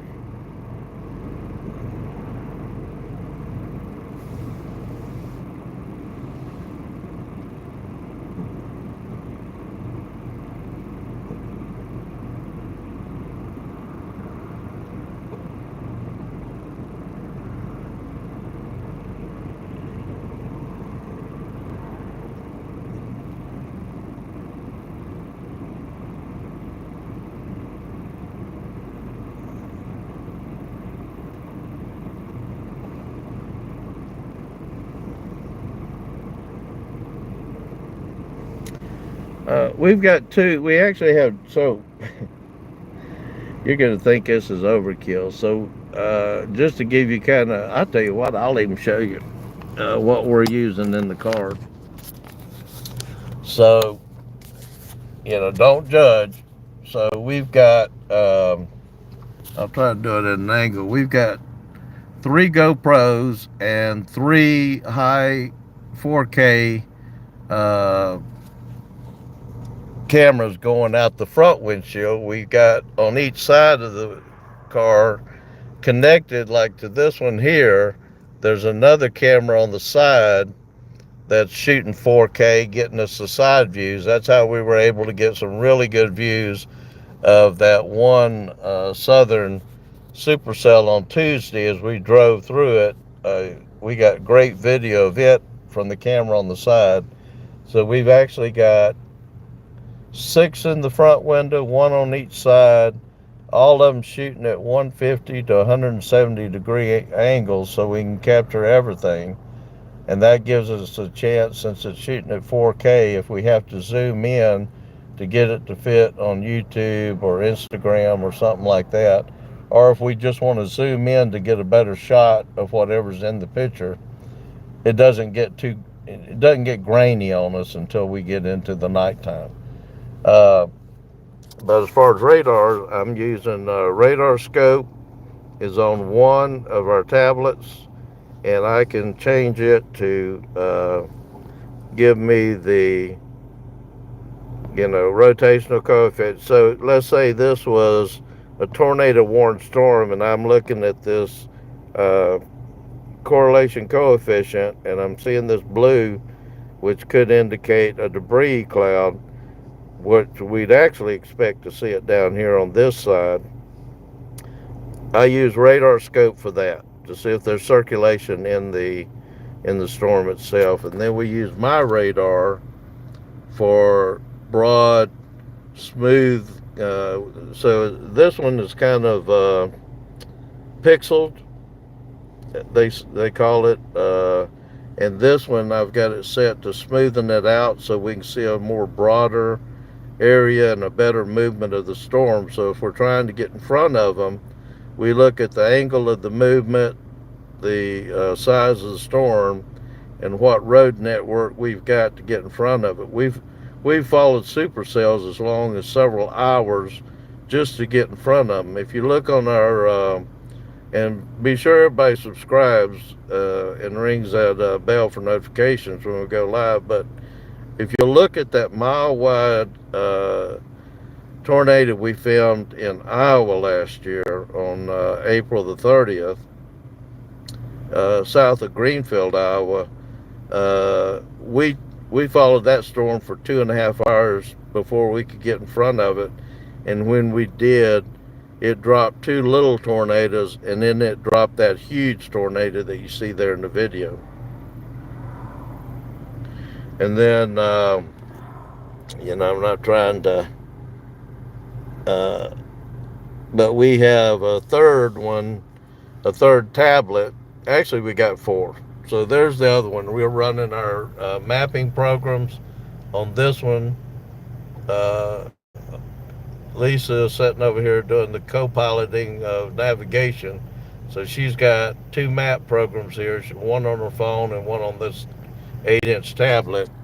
And we've got two radars, and then we've got a third tablet that we can watch either Ryan Hall or max velocity on to get real-time information. Generally, they're ahead of the weather, and I understand the weather.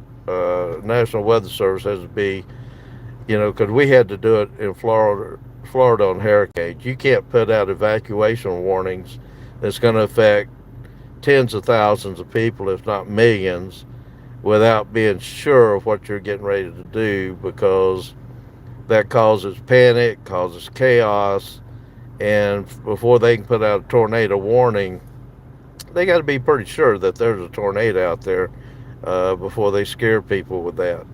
And, if you cry wolf too much, then people will ignore you altogether. Um, from a chaser standpoint, or those of us who want to video document these events so we can get the video to the Weather Service and to the researchers like at Penn State and Rush University and Vanderbilt and Nashville. In Middle Tennessee State, we provide our videos for free to them and to our viewers and subscribers. But we need to hear it in real time from people we trust that aren't worried about governmental, backlash if they call a tornado before they can confirm it with anybody. But those guys are really good. 99% of the time, I feel they're correct. And we watch them. And I think that's going to be, there'll always be a National Weather Service. But I think the days of watching local TV, since everything's moving to the internet and to, real time, I mean, who would have thought you could order something decade ago and get it from somebody like Amazon same day or next morning? So now when it comes to these kind of things, we need to get that information immediately from people like Max Velocity and Ryan Hall, that they feel based on their experience and training that there's probably a tornado on the ground, because we're out chasing. I can't wait for somebody else to confirm it before a tornado drops on top of my head. If they think there's enough ingredients there and enough evidence that there's a tornado within a mile or two of me coming at me, and even, and I hate to say, I forget his name, but the guy with Texas Storm Chasers that does the weather, one of their guys had actually called me early in the morning hours on the 3rd of April to let me know he saw me on the spotter network of my location, that the tornado I was trying to get away from was going to be on top of me in just a minute or two. And the intersection he told me about, I had just passed through about 2 or 3 minutes before that. So people like him and Max and Ryan, we got to depend on people like that who's not worried about negative feedback. If they miss it, I'd rather take their word for it and get out of there and be able to get away from a storm, or worry about it dropping and killing somebody, before I worry about political backlash. And that was always an issue for me in Florida when we were trying to decide when are we going to pull the trigger to evacuate people off the islands for a hurricane coming in. Because like I told them, we've got X amount of ambulances in the first 4 counties of the Panhandle. If we have to evacuate like we did in 95, I coordinated evacuation, of 2 hospitals and 7 nursing homes directly off the coast. And you don't do that in just a few hours. It took us a day and a half. So when you start talking about evacuating nursing homes and hospitals that have 40, 50 people, and in nursing homes it could be even more than that, but you try to put as many as you can on school buses to get them out of there, and then they have to coordinate with other centers to keep their patients until the hurricane's over with. We need to pull that trigger earlier than later. Ryan and Max and the guy with Texas Storm Chasers does that. They don't wait. They err on the side of safety and letting the chasers know you're in danger's way and you need to get out of there. So we have to, and that's what this third laptop does. Is I keep one of them up all the time, keeping us informed of what they see. Um, you can't be right 100% of the time, but using your experience, training, and judgment, they do a pretty good job. And we have very seldom been caught in a bad situation because we either didn't have the right information. Most of the times, they're more up on it than my radars. So I'm using radar scope here, my radar on this other one. And the thing about chasing is if there is a tornado or multiple tornadoes in the area and the cell towers go down or electricity goes off, like you'll hear me all the time say, I'm going to pull in here to this gas station and fill up, because if this tornado comes through in a few minutes, there's not going to be any power, nobody's going to get any gas, and you certainly don't want to run out of gas while chasing a storm. So, like I said, multiple cameras shooting different levels of video so we never miss a shot. Because sometimes, like that one in Illinois the other day that got lit up by the transformer blowing, imagine if you only had one camera and you thought it was charging and it died just before that shot. So we're never going to lose a shot because we got 6 going and we got 3 different power sources. So if one power source goes, we got 2 other power sources keeping the other cameras going. Same thing with the laptops. The tablets are not tied to the power source for the cameras, so it won't interfere with them.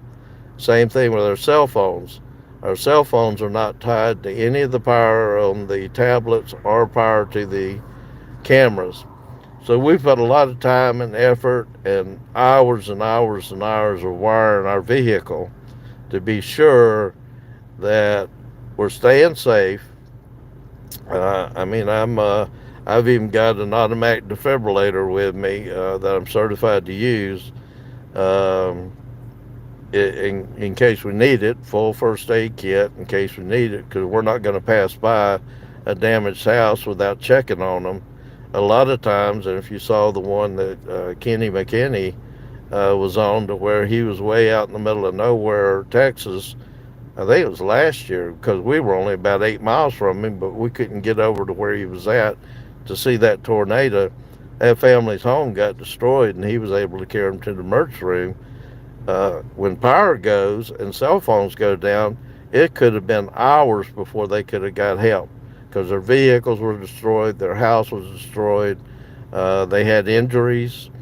So we have to be able to be self-sufficient, even if we lose our radar, even if we lose cell coverage, which we've done several times, and that is not a good feeling.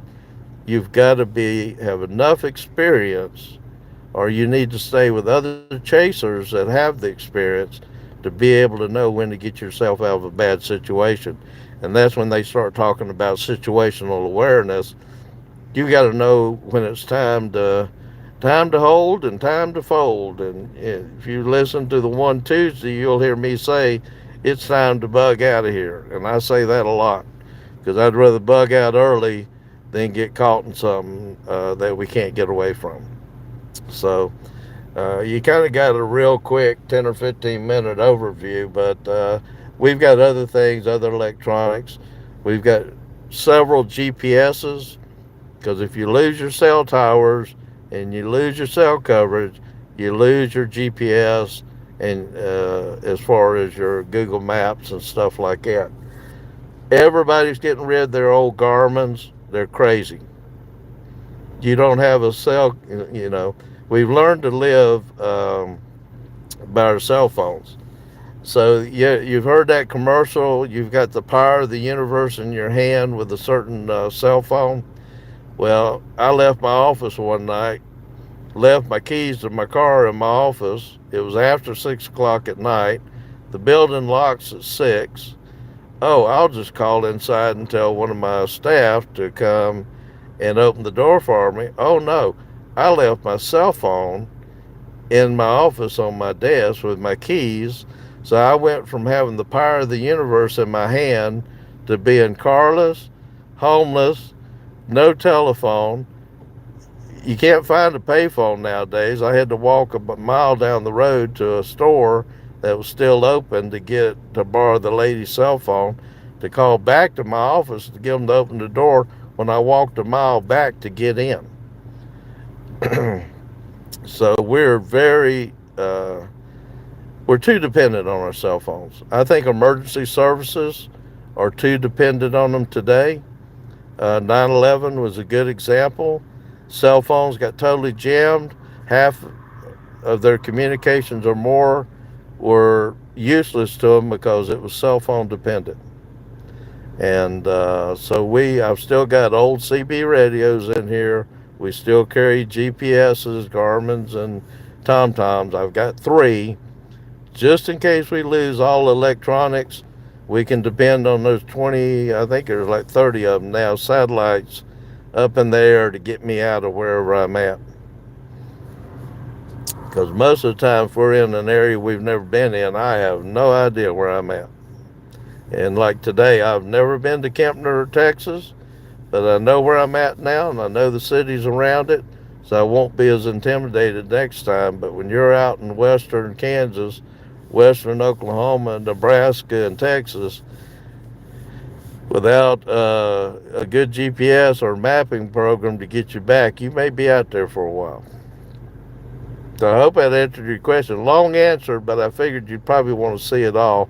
So 4 tablets, 4 cell phones, 6 cameras in the front, 1 camera out each side, hell deflector on the back window. You never want to lose your back window. And I had a clear protective cover, like you'd tint a window, a clear one put on the front windshield, that if hell did bust the windshield out, glass isn't going to fragment back inside the vehicle. That it's almost like putting a clear coating on the inside, plastic coating, that if the windshield did become collapsed or broken by hail, even though a lot of times it won't fracture all over the place, you'll still get shards of glass all in the car. So I wanted to be sure that didn't happen. Because even if you can get a windshield replaced, you'll spend days getting all the glass out of the car. So we had a protective clear coat, like tinting, put on the front, inside the front windshield. And the magnetic cameras for the roof.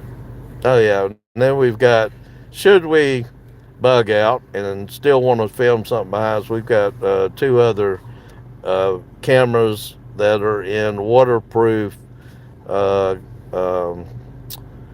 cases mounted to magnetic bases that we can put up on the roof, that it would take over 100 mile an hour wind or more to blow them off, but we can put them on the roof, and the area we can't catch from the side cameras, if we're running from a tornado and want to still be sure we got the video, it doesn't take a second to push the on button and put those on the top of the roof facing backwards.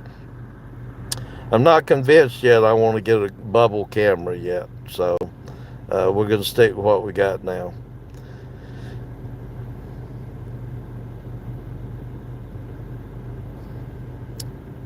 So the storm has, according to my radar, dissipated to the point it's nothing but a small rain storm. You can see it now. Um, the blue dot's us. There's no more red, no more hail. I think it's going to totally dissipate before it gets Interstate 35 going down to Austin. But we're going to go over and hit 281, head back north, get back into Wichita Falls, and see if there's anything. Matter of fact, I assume we can just take a look. Let's see what kind of watch they put up. Okay, so they've got the full thunderstorm watches up already for Wichita and that whole area. There's the boundary line. If they develop below that boundary line, they should be pretty impressive, but apparently they haven't started yet. So we're going to head up that way. Our hotel's in Wichita Falls tonight, but we probably won't see it until about 4 in the morning. And we're going to cut this live feed short here. And if we do go live again, if you'll hit the subscribe and hit the notification, if we go live again and you happen to be up and want to see it, you'll get notification that we're live again tonight once we get back up that way. Glad everybody joined us. I hope you enjoyed tonight. I can tell you I did, because I've never seen a storm act like this. And if you're bedtime, get some sleep. Hopefully the storms tomorrow south of Dallas, and maybe even as far down as this area, won't be that. I don't think they're going to be that bad. No more than usual spring thunderstorms.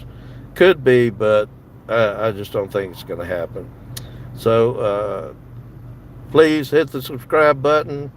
Hit the notifications if you want to know when we post these videos that we've got, particularly the one of Tuesday.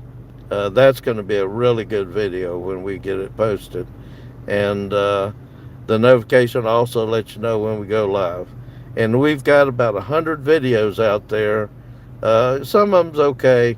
Some of them's really good. Look at that derecho that I got in South Dakota about 2 years ago. I was right in the middle. At the worst spot for that derecho, when it came through, 107 mile an hour winds, went from daylight to dark as night. I couldn't even hardly see my headlights on the ground in less than 2 minutes when it rolled in. Matter of fact, I wasn't sure what I was in the middle of there for a minute and didn't know if I was going to survive that. I was more worried about whether I was going to be able to breathe inside the car, because I knew it was dust and mud. I just didn't know what was driving it when it come in. So that's a really good video. I've had over almost 2 million views on that between Instagram and YouTube. I think you'll be impressed. It's only a minute and a half long. All that occurred in 6 minutes, stayed dark as night for 15, and then something, well, they call it a derecho, a land hurricane. That technically is what I felt I was sitting in. So it's kind of funny. I had a lady said, "Were you crazy sitting in your car filming all that and not going inside where it's safe?" Well, let's see. I drove 1,200 miles to get there to see that. I think I'll sit in the car and film it and take a chance. And I was glad I did. It was a little tense for a couple minutes, but anyway, those videos are out there.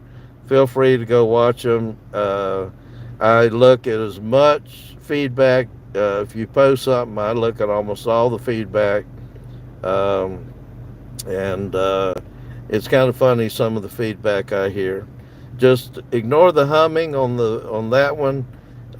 Being a paramedic, we were trained to hum to keep us calm during tense situation. Firefighters are trained to hum so they won't burn up as much air out of their air tanks when they have their self-contained breathing apparatuses on. Humming keeps you from it releases some kind of endorphins in the brain and keeps you calm. So when you're looking at somebody that's been mutilated in a car accident, if they're still alive and you got to work on them, they used to teach us to hum to handle the situation and stay focused.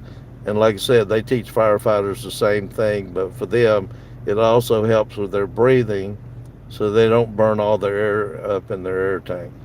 And but the humming is pretty annoying on that one from the ratio. And I've had all kind of, from negative comments that the humming killed me to others saying, you're sitting in the middle of a hurricane and you're humming songs. You must be crazy. So anyway, we'll let y'all go. Glad y'all hung around. I haven't seen any lightning since I started talking about the cameras and the tablets we have in here. The only other thing I'd show you that we've got is our power control center that controls our spotlight, our amber light, which is on now. I have a rear bar light because I almost backed into a water-filled ditch one night and decided I probably ought to put a bar light on the back of the car so I can see in the middle of a storm and don't back up into a ditch or over a cliff. And then we have other switches for other things that are in the back windshield, or like our amber safety lights in the back and on the roof, so we can activate them without having to turn anything on. So again, thanks for riding with us tonight. We'll see you next time. Be sure to hit that subscribe, hit that notification button, and we'll see you either later tonight or tomorrow, because we will be live tomorrow.